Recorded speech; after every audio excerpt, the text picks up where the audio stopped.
Hello all. Indian art and കൾച്ചറിൻ്റെ revision 2 ആണ് ചെയ്യാൻ പോകുന്നത്. റിവിഷൻ 1 ചെയ്യുന്നതിന് മുമ്പായിട്ട് ആ ഒരു ചാപ്റ്റർ മൊത്തവും പഠിച്ച് തീർന്നതിന് ശേഷം മാത്രമായിരിക്കണം റിവിഷൻ ചെയ്യേണ്ടത്. ഓക്കെ, അതിൻ്റെ എല്ലാം ക്ലാസ് ആ ഒരു ഇന്ത്യൻ ആർട്ട് ആൻഡ് കൾച്ചർ എന്ന് പറയുന്ന ആ ഒരു പ്ലേലിസ്റ്റിൽ അവൈലബിൾ ആണ്. അതിൻ്റെ ലിങ്ക് ഞാൻ ഡിസ്ക്രിപ്ഷൻ ബോക്സിൽ കൊടുത്തിരിക്കാം. അതുപോലെ തന്നെ റിവിഷൻ 1ൻ്റെയും കൊടുത്തിരിക്കാം. ഓക്കെ, അപ്പം ഈ ഒരു റിവിഷൻ 1ൽ നമ്മൾ എവിടം വരെ ആയിരുന്നു പറഞ്ഞു നിർത്തിയിരുന്നത്? വേരിയസ് മുദ്രാസ് റിലേറ്റഡ് ടു ബുദ്ധ അവിടം വരെ പറഞ്ഞു നിർത്തി. ആ ഉള്ള ഇമ്പോർട്ടൻറ്റ് ക്വസ്റ്റ്യൻസ് എല്ലാം നമ്മൾ കവർ ചെയ്തു. ഇനി റിവിഷൻ 2ൽ സ്റ്റാർട്ട് ചെയ്യുന്നത് ഗുപ്ത ഏജിൽ നിന്നാണ്. വൺ ഓഫ് ദ ഇമ്പോർട്ടൻറ്റ് സെക്ഷനാണ് ഗുപ്ത ഏജ് എന്ന് പറയുന്നത്. ഓക്കെ, അപ്പോൾ അവിടെ നിന്നും തുടങ്ങി നമ്മളൊരുവിധം മാക്സിമം ഒരു കുറേ ടോപ്പിക്സ് ഈ ഒരു സെക്ഷനിൽ തന്നെ കംപ്ലീറ്റ് ചെയ്യാൻ നോക്കുന്നുണ്ട്. കാരണം ഇനി ഒരു സെക്ഷനും കൂടെ റിവിഷൻ 3യും കൂടെ കഴിഞ്ഞ് അതിനകത്ത് ഈ ഒരു ടെക്സ്റ്റ് ബുക്കിൻ്റെ ഏറ്റവും ലാസ്റ്റ് പോർഷൻസ് ഇൻക്ലൂഡ് ചെയ്തിട്ട് റിവിഷൻ 4ൽ നമ്മൾ നോക്കാൻ പോകുന്നത് എന്താണ്? ഇതുവരെ ചോദിച്ചിട്ടുള്ള UPSCക്കും അതുപോലെ തന്നെ PSCക്കും ചോദിച്ചിട്ടുള്ളതായിട്ടുള്ള ക്വസ്റ്റ്യൻസ് ഉണ്ട്. ഓക്കെ, അത് നിങ്ങൾക്ക് ഈ ഒരു ടെക്സ്റ്റ് ബുക്കിൻ്റെ ഈ ഒരു ചാപ്റ്ററിൻ്റെ ബാക്ക് പേജസിലായിട്ട് കാണാൻ സാധിക്കുന്ന ക്വസ്റ്റ്യൻസ് ആണ്. അതായിരിക്കും നമ്മൾ റിവിഷൻ 4ൽ ഡിസ്കസ് ചെയ്യാൻ പോകുന്നത്. ഓക്കെ, അപ്പം ഇതെല്ലാം പഠിച്ച് തറവാക്കിയതിന് ശേഷമായിരിക്കണം നിങ്ങൾ ആ ഒരു റിവിഷൻ 4 അറ്റൻഡ് ചെയ്യേണ്ടത്. ഓക്കെ, അപ്പം അതിനകത്ത് ഓൾമോസ്റ്റ് ഒരു 2001 മുതൽ ചോദിച്ചിട്ടുള്ള പ്രിലിംസിന് ചോദിച്ചിട്ടുള്ള ക്വസ്റ്റ്യൻസും മെയിൻസിന് ചോദിച്ചിട്ടുള്ള ക്വസ്റ്റ്യൻസും എല്ലാം തന്നെയുണ്ട്. നിങ്ങൾക്കറിയാമല്ലോ UPSCക്ക് ചോദിച്ചിരിക്കുന്ന അതേപോലത്തെ ക്വസ്റ്റ്യൻസ് തന്നെയായിരിക്കും, അല്ലെങ്കിൽ UPSCക്ക് മുമ്പ് ചോദിച്ചിട്ടുള്ള ക്വസ്റ്റ്യൻസ് ആയിരിക്കും KASനും ഇനി ചോദിക്കാനായിട്ട് പോകുന്നത്. ഓക്കെ, സോ അത് നമുക്ക് പഠിക്കേണ്ടതായിട്ടുണ്ട്, വളരെ ഇമ്പോർട്ടൻ്റ് ആണ്. അപ്പോൾ നമുക്ക് ഈ ഒരു സെക്ഷനിൽ സ്റ്റാർട്ട് ചെയ്യാം അല്ലേ? ആദ്യം നമ്മൾ നോക്കാൻ പോകുന്നത് ഗുപ്ത ഏജിൻ്റെ ഒരു ജനറൽ ഇൻട്രൊഡക്ഷൻ, അതിനുശേഷം ഗുപ്ത ഏജ് ആർക്കിടെക്ചറിലോട്ട് പോകാം. ഓക്കെ, അപ്പോൾ ഗുപ്ത ഏജ് എന്ന് പറയുന്നത് സ്റ്റാർട്ട് ചെയ്യുന്നത് ഏത് കാലഘട്ടത്തിലാണ്? 4ാമത്തെ സെഞ്ച്വറിയിലാണ് എന്ത് ചെയ്യുന്നത്? ഗുപ്ത ഏജ് സ്റ്റാർട്ട് ചെയ്യുന്നത്. ഈ ഓരോ സെഞ്ച്വറീസും കൂടി പഠിച്ചു വെച്ചിരിക്കുക.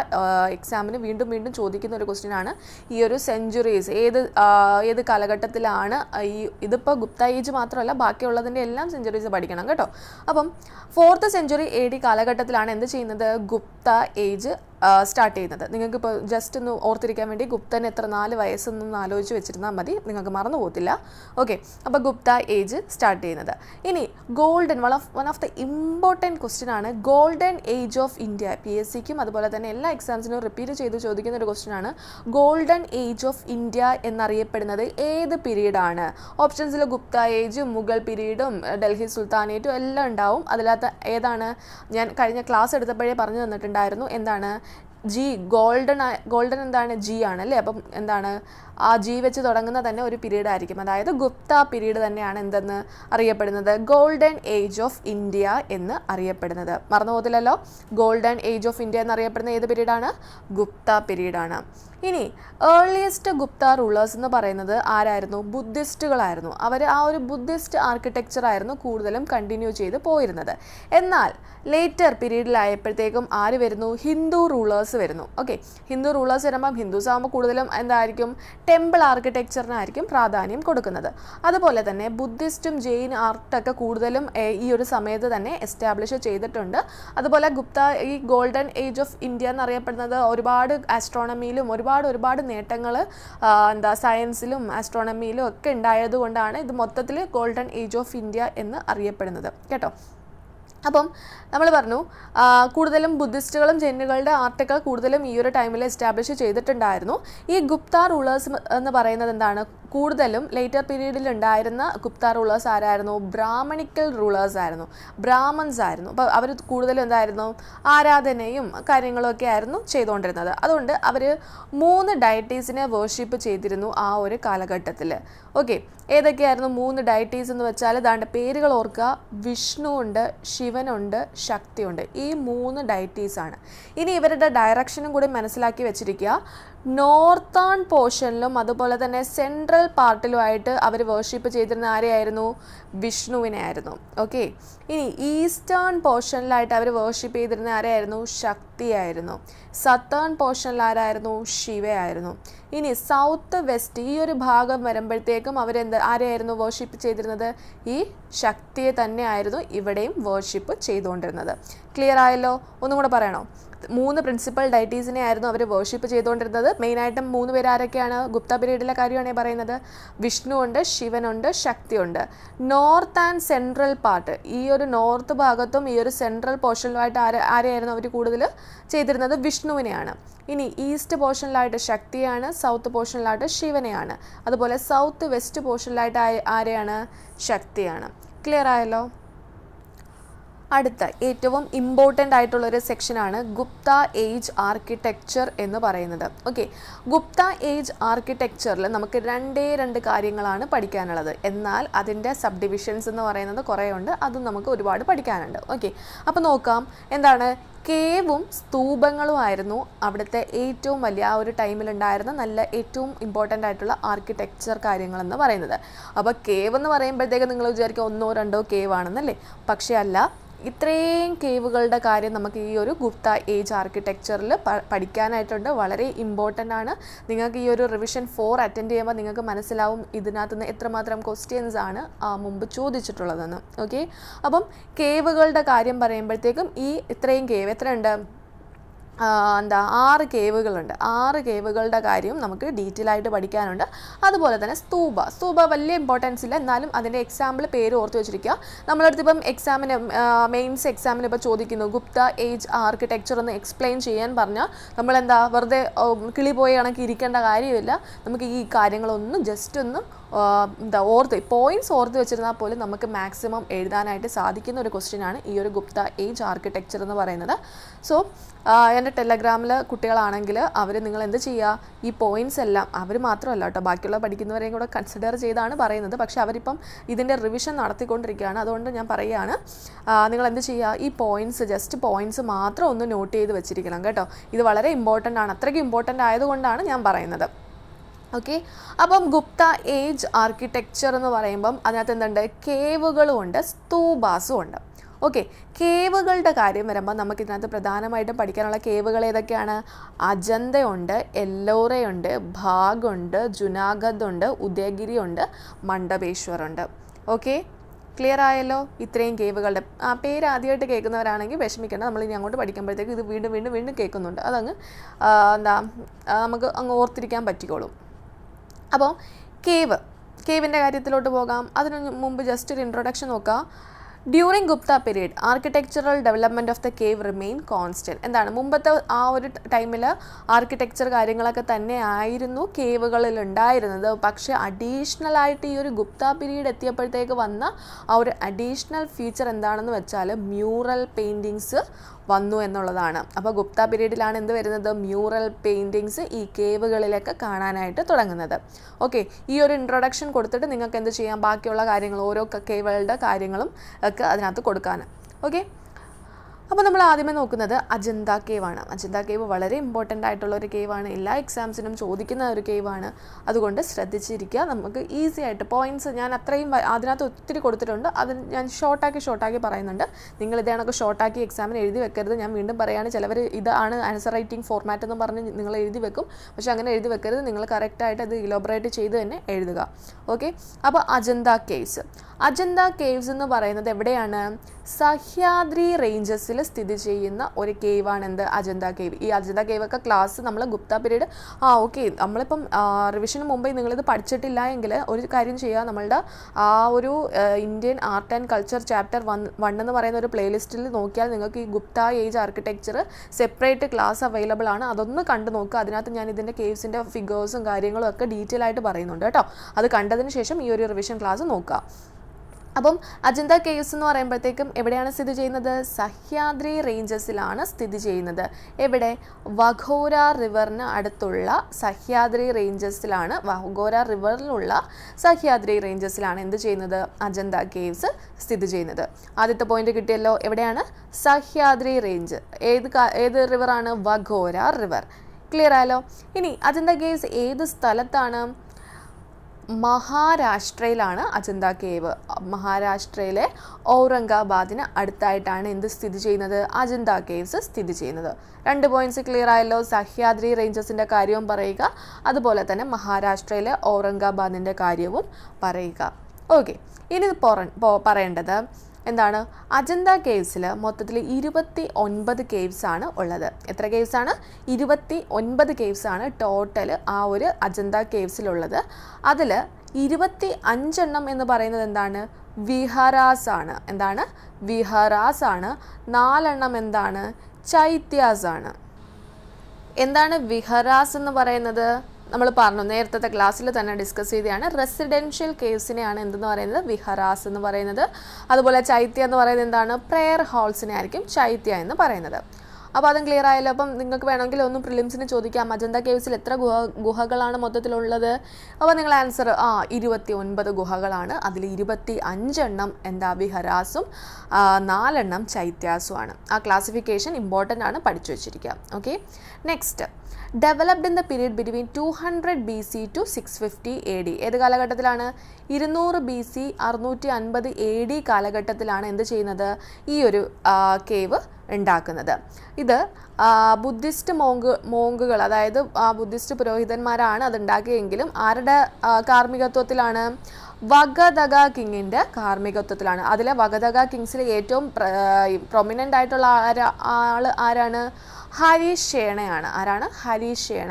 അപ്പോൾ അജന്ത കേവ്സിൻ്റെ കാര്യത്തിൽ ഏത് രാജാക്കന്മാരുടെ കാലഘട്ടം ഓർക്കുക? വഗദഗ രാജാക്കന്മാരുടെ കാലഘട്ടം ഓർക്കുക. വഗദഗ, അജന്ത, വഗദഗ. ഓക്കെ, വഗദഗ രാജാക്കന്മാരിൽ ഏറ്റവും ഇമ്പോർട്ടൻ്റ് ആയിട്ട് ഓർത്തിരിക്കേണ്ട ആളുടെ പേരെന്താണ്? ഹരീഷ് ഷേണയാണ്. എന്താണ്? ഹരീഷ് ഷേണ. ഓക്കെ, അപ്പോൾ ഈ ഒരു എന്താ നമ്മൾ പറഞ്ഞു, ഈ ഒരു ടൈമിലാണ് ആ ഒരു കേവിനകത്തൊക്കെ മ്യൂറൽ പെയിൻറ്റിങ്ങും കാര്യങ്ങളും ഒക്കെ കൊണ്ടുവന്നതെന്ന് പറഞ്ഞു.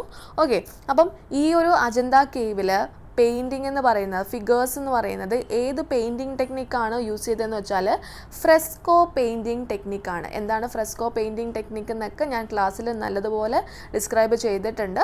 ഓക്കെ, അപ്പം വീണ്ടും പറയണ്ടല്ലോ. അപ്പോൾ ഫ്രെസ്കോ പെയിൻറ്റിങ് ടെക്നിക്ക് യൂസ് ചെയ്തുകൊണ്ടാണ് ഇവിടെ എന്ത് ചെയ്യുന്നത്? ഈ ഒരു കേവ് ആർക്കിടെക്ചർ അല്ലെങ്കിൽ ആ കേവിലെ ഫിഗേഴ്സൊക്കെ വരച്ചിരിക്കുന്നത്. ഓക്കെ, ഈ ഫ്രെസ്കോ പെയിൻറ്റിങ് ടെക്നിക്കിലെ കളേഴ്സ് എവിടെ നിന്നാണ് കിട്ടുന്നത്? ലോക്കൽ വെജിറ്റേഷനും മിനറൽസിൽ നിന്നും ഒക്കെ ആയിരിക്കും ആ ഒരു കളേഴ്സ് കിട്ടുന്നത്. ഔട്ട്ലൈൻസ് എന്ന് പറയുന്നത് of the painting were done in red colour. നമ്മൾ പറഞ്ഞായിരുന്നു അല്ലേ? ഔട്ട്ലൈൻസ് എന്ന് പറയുന്നത് ഒരു റെഡ് കളറിൽ ചെയ്തിട്ട് എന്ത് ചെയ്യുന്നു? ദെൻ ദ ഇൻസൈഡ്, അകത്ത് എന്ത് ചെയ്യും? പെയിൻറ്റ് ചെയ്യും. ഓക്കെ, ഉദാഹരണേ റെഡ് കളറിൽ കൊടുക്കാം. ഓക്കെ, റെഡ് കളറിൽ ഇങ്ങനെ എന്തെങ്കിലും ഒരു പെയിൻറ്റിങ് ആണെങ്കിൽ ഇതിൻ്റെ ബാക്ക്ഗ്രൗണ്ട് എന്ത് കൊടുക്കുന്നു? റെഡ് കളർ കൊടുക്കുന്നു. അതിനുശേഷം എന്ത് ചെയ്യുന്നു? അകത്ത് ഓരോരോ പെയിൻറ്റിങ് കൊടുക്കുന്നു. ഓക്കെ, അതിൻ്റെ ഔട്ട്ലൈൻ എന്ന് പറയുന്നത് എപ്പോഴും എന്തായിരിക്കും ഈ ഒരു ടൈമിലുള്ളത്? Red colour. അജന്ത കേവിലുള്ള പെയിൻറ്റിങ്സിലുള്ള ഔട്ട്ലൈൻ റെഡ് കളറാണെന്ന് ഓർത്തിരിക്കുക. ഓക്കെ, അതോടൊപ്പം പറയേണ്ടുന്ന ഒരു ഇമ്പോർട്ടൻ്റ് ആയിട്ടുള്ള ഒരു കാര്യം, ആ ഒരു പെയിൻറ്റിങ്സിലൊന്നും തന്നെ ഏത് കളറില്ല? ബ്ലൂ കളർ ഇല്ല. ഓക്കെ, അപ്പം നമ്മൾ പറഞ്ഞു 29 കേവുകളാണ് അജന്ത കേവ്സിലുള്ളത്. അജന്ത കേവ്സിലുള്ളതിൽ 16ാമത്തെ കേവും അതുപോലെ 26ാമത്തെ കേവും അതുപോലെ 19ാമത്തെ കേവും, ഈ 3 കേവുകളുടെ കാര്യം ഓർത്തു വെച്ചിരിക്കുക. ഓക്കെ, നിങ്ങളിത് എല്ലോറ കേവ്സുമായിട്ട് പഠിക്കുമ്പോഴത്തേക്ക് മാറിപ്പോകരുത്. അതുകൊണ്ടാണ് ഞാൻ ആദ്യമേ തന്നെ പറയുന്നത്, അജന്ത കേവ്സിൽ നമുക്ക് ഈ 3 കേവുകളുടെ കാര്യം മാത്രം ഓർത്തിരുന്നാൽ മതി. 16, 26, 19. പക്ഷേ എല്ലോറ കേവ്സ് വരുമ്പോഴത്തേക്കും എന്താണ്, ഒരുപാട് കേവ്സും അത് ഭയങ്കര ഇമ്പോർട്ടൻ്റ് ആയിട്ടുള്ളതായതുകൊണ്ട് ഒരുപാട് കേവ്സും അതിൻ്റേതായ ഇമ്പോർട്ടൻറ്റ് ഫീച്ചറും നമുക്ക് നോക്കേണ്ടതായിട്ടുണ്ട്. സോ അജന്ത കേവ്സിൽ എന്ത് നോക്കുക? 16, 26, 19. ഓക്കെ, അപ്പോൾ നമുക്ക് കാര്യത്തിലേക്ക് വരാം. കേവ് നമ്പർ 16ലാണ് ഈ ഒരു അജന്ത കേവ്സിലെ മോസ്റ്റ് എലഗൻറ്റ് സ്പെസിമെൻ ഇരിക്കുന്നത്. ഒരു കേവ് ആർക്കിടെക്ചറിൻ്റെ മോസ്റ്റ് എലഗൻറ്റ് സ്പെസിമെൻ എവിടെയാണ് കാണപ്പെടുന്നത്? ഈ ഒരു അജന്ത കേവ്സിൻ്റെ കേവ് നമ്പർ 16ലാണ് കാണപ്പെടുന്നത്. ഓക്കെ, ഈ പെയിൻറ്റിങ്സ് കൂടുതലും തീം ചെയ്തിരിക്കുന്നത് എന്താണ്? ബുദ്ധിസമാണ്. അതായത് ബുദ്ധൻ്റെ ആ ഒരു ലൈഫും അതുപോലെ തന്നെ ജാതക സ്റ്റോറീസ്. എന്താണ്? ബുദ്ധൻ മനുഷ്യൻ മൃഗവും ആ 2 രീതിയിലായിട്ട് ഉള്ള ഒരു ഇതുണ്ടായിരുന്നല്ലോ. ആ ഒരു ടൈമിലുള്ള ആ ഒരു കാര്യങ്ങളൊക്കെയാണ് ഈ ഒരു പെയിൻറ്റിങ്സിൽ കൂടുതലായിട്ട് കാണിച്ചിരിക്കുന്നത്. ഓക്കെ, അപ്പോൾ നമ്മൾ കഴിഞ്ഞ ആ ഒരു ക്ലാസിഫിക്കേഷൻ പഠിച്ചു. 29 കേവുകളിൽ 25 വിഹറാസ് ആയിട്ട് യൂസ് ചെയ്യുന്നുണ്ടെന്നും 24 എന്തായിട്ട് യൂസ് ചെയ്യുന്നുണ്ടെന്നും 4 എന്തായിട്ട് യൂസ് ചെയ്യുന്നുണ്ടെന്നും ചൈത്യമായിട്ട് യൂസ് ചെയ്യുന്നുണ്ട്. വിഹറാസായിട്ടും ചൈത്യമായിട്ടും യൂസ് ചെയ്യുന്ന കാര്യം പറഞ്ഞു. എത്ര എണ്ണം? 25 വിഹറാസും 4 എന്തുവാണ്? ചൈത്യാസമാണ്. ഓക്കെ, അടുത്ത ക്ലാസിഫിക്കേഷൻ നോക്കുക. ഇതും വളരെ ഇമ്പോർട്ടൻ്റ് ആണ്. അപ്പോൾ ഞാൻ എന്ത് ചെയ്യുന്നു? ഈ 2 വെട്ടി ഞാൻ ഇപ്പുറത്ത് കൊണ്ടുപോകുന്നു. ഓക്കെ,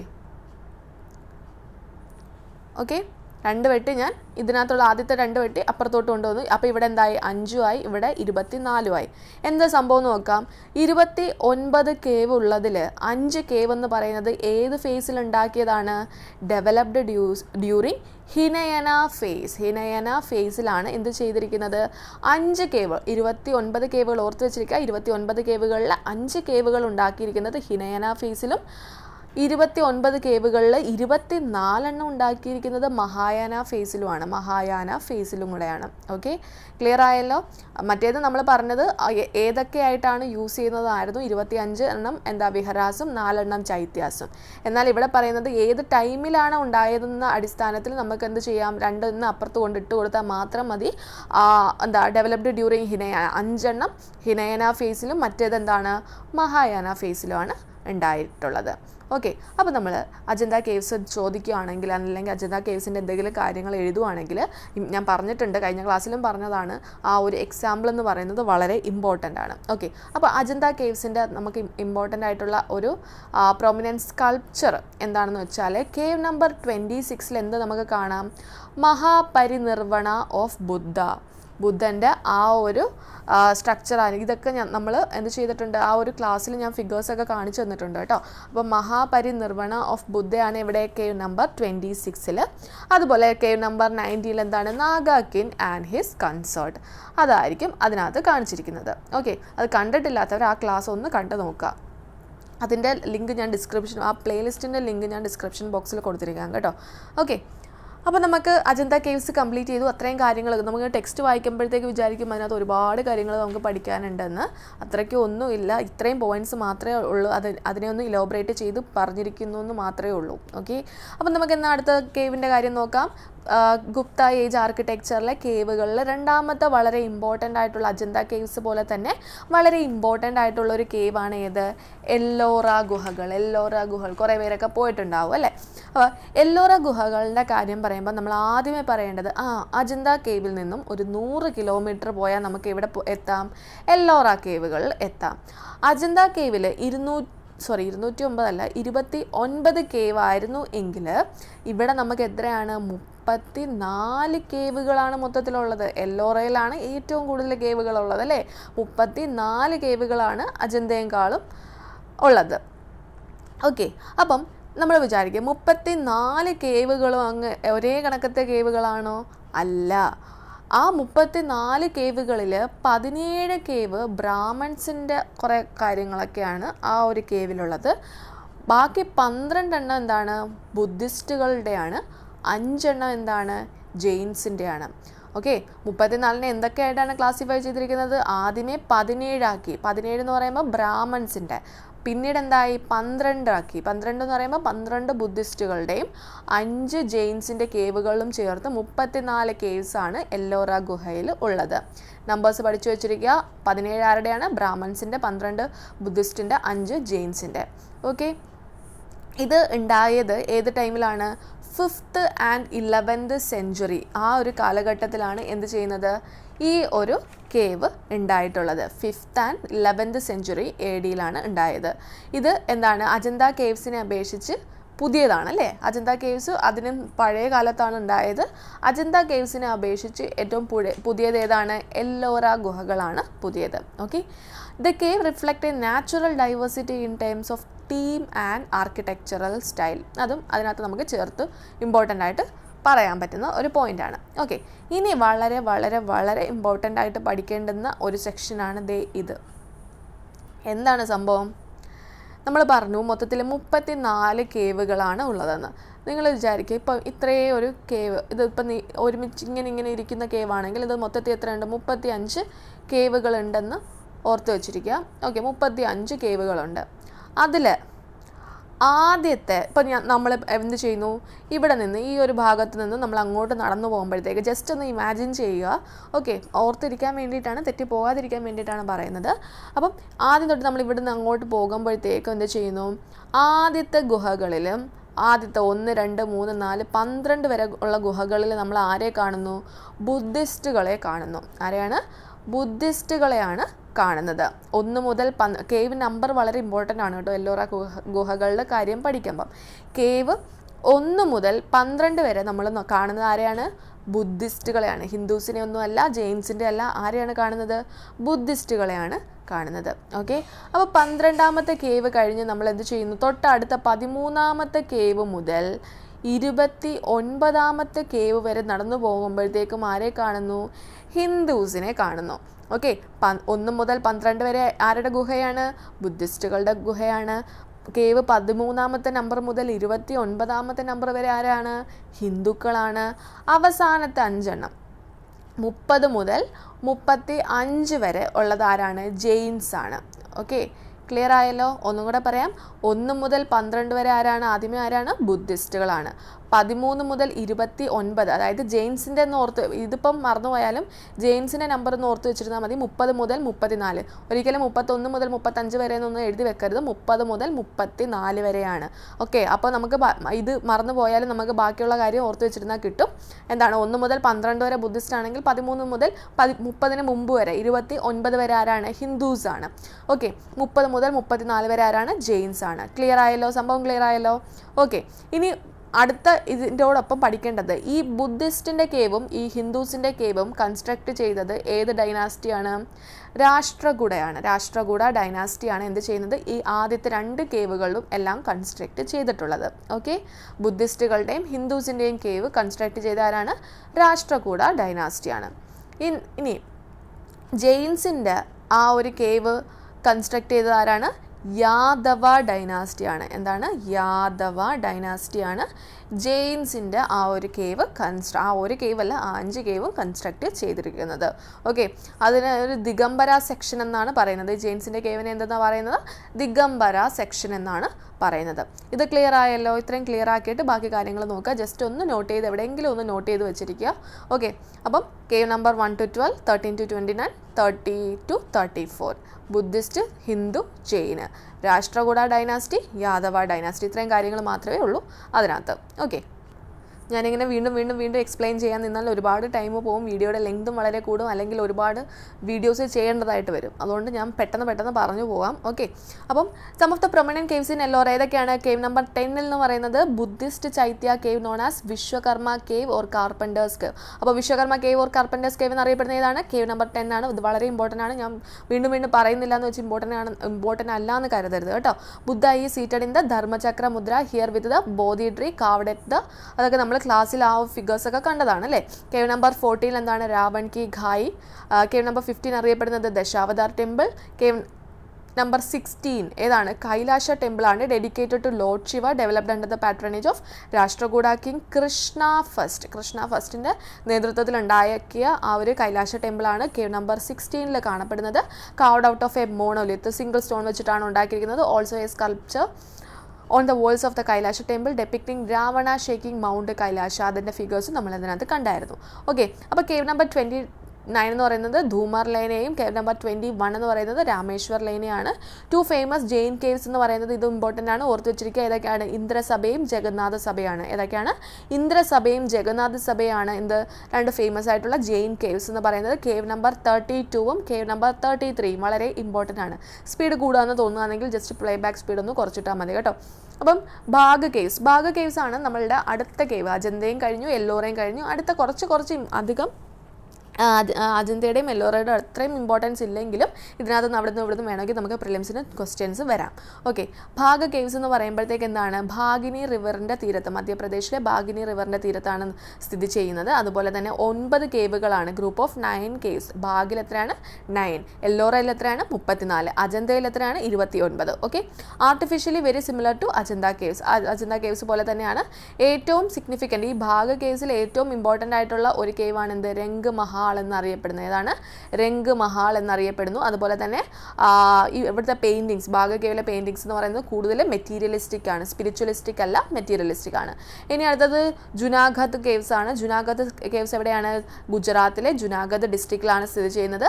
അവിടെ കേവ്സിന് പകരം, അതായത് ഗുഹകൾക്ക് പകരം എന്താണ്? സൈറ്റുകളാണ് അല്ലേ? സൈറ്റുകൾ നമ്മൾ പഠിച്ചായിരുന്നു. കപ്രാക്കൊടിയ, ബാബ പ്യാരെ, ഊപ്പർകോട്ട്. എന്താണ്? കൊപ്രയും കഴിച്ചുകൊണ്ട് ബാബ എന്ത് ചെയ്യും? ഊപ്പറിലോട്ട് പോയെന്ന് നമ്മൾ ഓർത്തിരിക്കാൻ പഠിച്ചു അല്ലേ? അപ്പോൾ കപ്രാക്കൊടിയ, ബാബ പ്യാരെ, ഊപ്പർകോട്ട് ഏത് കേവിനകത്തുള്ള സൈറ്റാണ്? ജുനാഗഡ് കേവ്സിനകത്ത് വരുന്ന സൈറ്റാണെന്ന് ഇമ്പോർട്ടൻസ്. ചിലപ്പോൾ നിങ്ങൾക്ക് ഇത് ഓർമ്മ കാണും, പക്ഷേ ഈ ഒരു പേര് ഓർത്ത് വെച്ചിരിക്കാൻ മറന്നു പോവുകയും ചെയ്യും. സോ അങ്ങനെ വരരുത്. ഖപ്രാക്കൊടിയ, ബാബ പ്യാരെ, ഊപ്പർകോട്ട് ഏത് കേവിലെയാണ്? ജുനാഗഡ് കേവ്സ് ആണ്. ഓക്കെ, മറന്നു പോവരുതേ. ഈ ഒരു കേവിൻ്റെ യുണീക്ക് ഫീച്ചർ എന്താണ്? ഒരു 30 മുതൽ ഒരു 50 ഫീറ്റ് ഹൈറ്റിലുള്ള ഒരു സിറ്റാഡൽ, അതിനാണ് ഊപ്പർകോട്ട് എന്ന് പറയുന്നത്, ഈ ഒരു പ്രെയർ ഹാളിൻ്റെ മുമ്പിലായിട്ട് കാണപ്പെടുന്നുണ്ട്. എവിടെയാണ്? ജുനാഗഡ് കേവ്സിൽ. ഓക്കെ, അതാണ് ഈ ഒരു ഇതിൻ്റെ യുണീക്ക് ആയിട്ടുള്ള ഫീച്ചർ എന്ന് പറയുന്നത്. അടുത്ത ഒരു കേവാണ്, ഈ ഒരു ഏതിനകത്ത് വരുന്നതാണ്? ഗുപ്ത പീരീഡിൽ വരുന്ന ഒരു കേവാണ് എന്ത്? മണ്ഡബേശ്വർ കേവ്. മണ്ഡബേശ്വർ കേവ് എന്ന് പറയുന്നത് എവിടെയാണ് സ്ഥിതി ചെയ്യുന്നത്? മുംബൈയിലെ ബോറിവല്ലിയിലാണ് സ്ഥിതി ചെയ്യുന്നത്. അതിനെ എന്ത് പേരിലും അറിയപ്പെടുന്നത്? മോണ്ട് പെരിർ കേവ് എന്നും അറിയപ്പെടുന്നു. എന്താണ്? മോണ്ട് പെരിർ കേവ് എന്നും അറിയപ്പെടുന്നു. ഓർത്ത് വെച്ചിരിക്കുക എളുപ്പമല്ലേ? മണ്ഡബേശ്വർ കേവ്, മോണ്ട് പെരിർ കേവ്. ഓക്കെ, ഇത് എന്താണ്? ലേറ്റ് ഗുപ്ത പീരീഡിലാണ് ഉണ്ടായത്. ബ്രാഹ്മണിക്കൽ കേവായിട്ടാണ് ഇത്. ഇവിടെ വരുന്ന ഒരു ക്വസ്റ്റ്യൻ ഇതാണ്: ആദ്യം ബ്രാഹ്മൺസിൻ്റെ കേവായിട്ട് ഉണ്ടായത്, പിന്നീട് എന്തായിട്ട് മാറ്റുന്നു? ക്രിസ്ത്യൻ കേവായിട്ട് കൺവേർട്ട് ചെയ്ത കേവ് ഏതാണ്?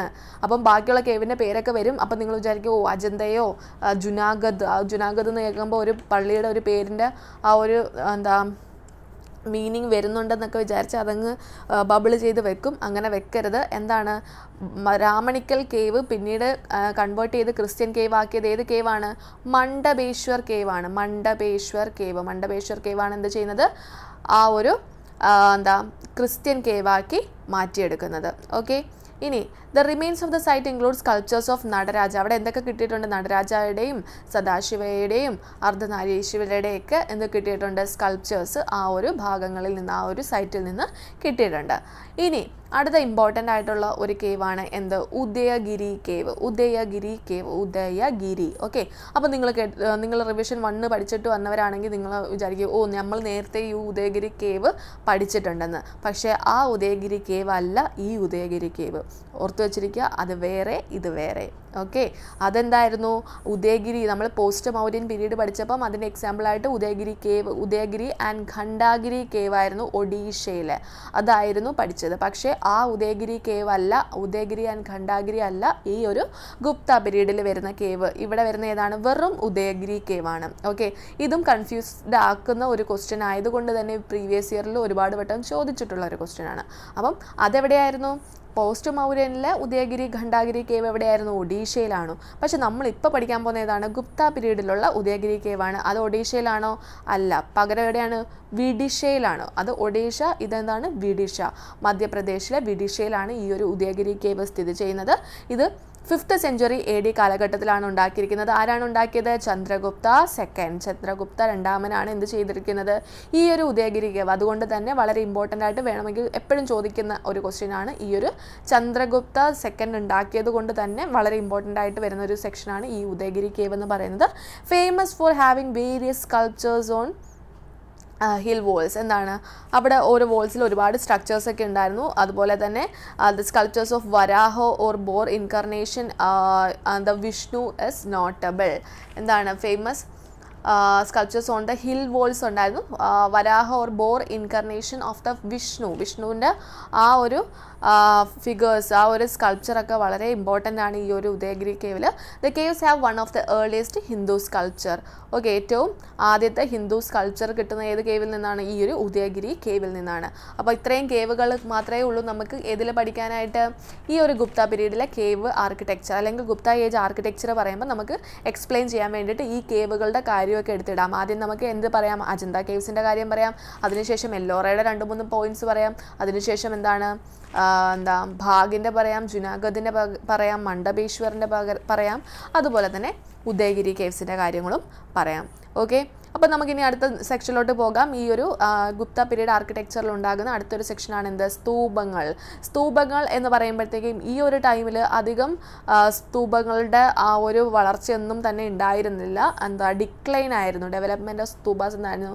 കുറഞ്ഞു വരികയായിരുന്നു അല്ലേ. പക്ഷേ ഒരു സ്തൂപം ഈ ഒരു കാലഘട്ടത്തിൽ ഉണ്ടായി. എവിടെയാണ്? സാരാനാഥ്, വാരാണസിക്ക് അടുത്തുള്ള സാരാനാഥിൽ. എന്താണ് ആ സ്തൂപത്തിൻ്റെ പേര്?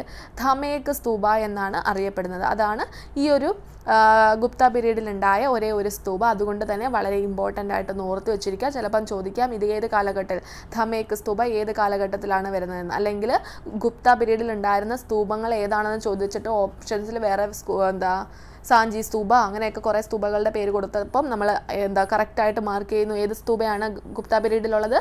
ധമേക് സ്തൂപയാണ്. എന്താണ്? ധമേക് സ്തൂപ.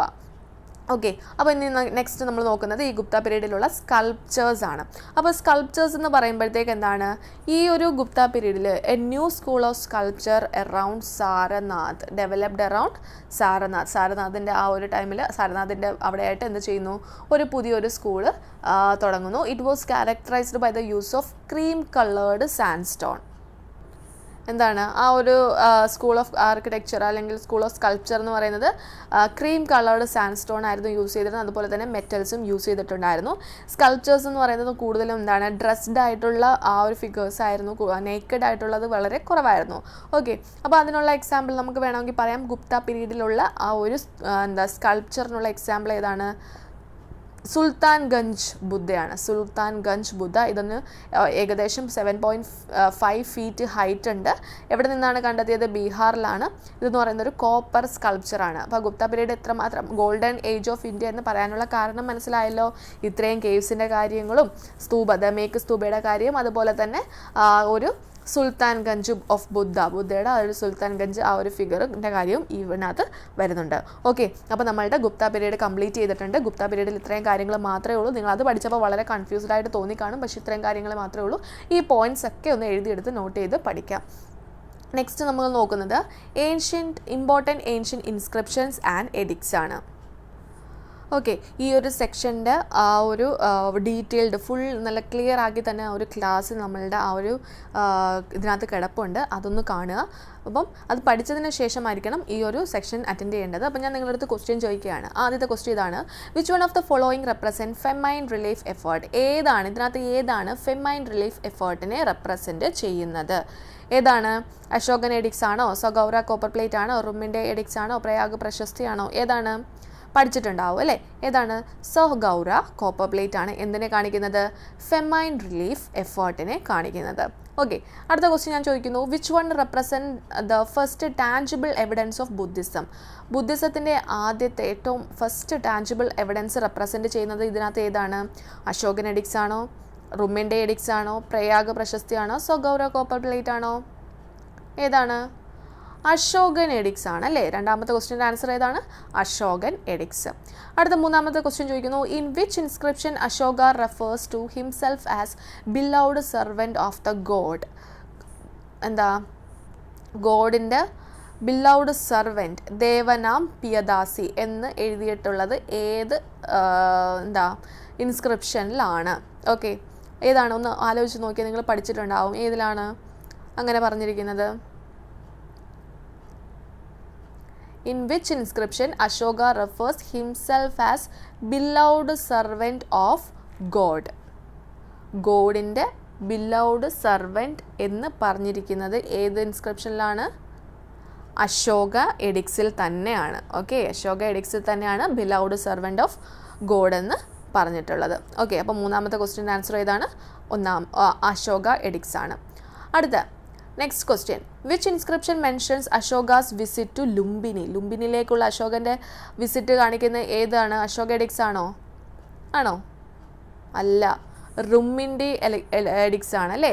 റുമ്മിൻ്റെ പില്ലർ എഡിക്സ്, അല്ലെങ്കിൽ അതിനെ ലുംബിനി എന്നും പറയും. അതുകൊണ്ട് തന്നെ ആ അശോകൻ്റെ ലുംബിനിയിലേക്കുള്ള ആ ഒരു വിസിറ്റിനെയാണ് അതിനകത്ത് പറഞ്ഞിരിക്കുന്നത്, റുമ്മിൻ്റെ എഡിക്സ്. Okay, next question. അങ്ങനെ ഇപ്പോൾ ആൻസർ കാണണ്ട, നിങ്ങളൊന്ന് ആലോചിച്ച് നോക്കുക. Sagaura copper plate is founded from. Okay, Sagaura copper plate എവിടെ നിന്നാണ് കണ്ടെത്തിയത്?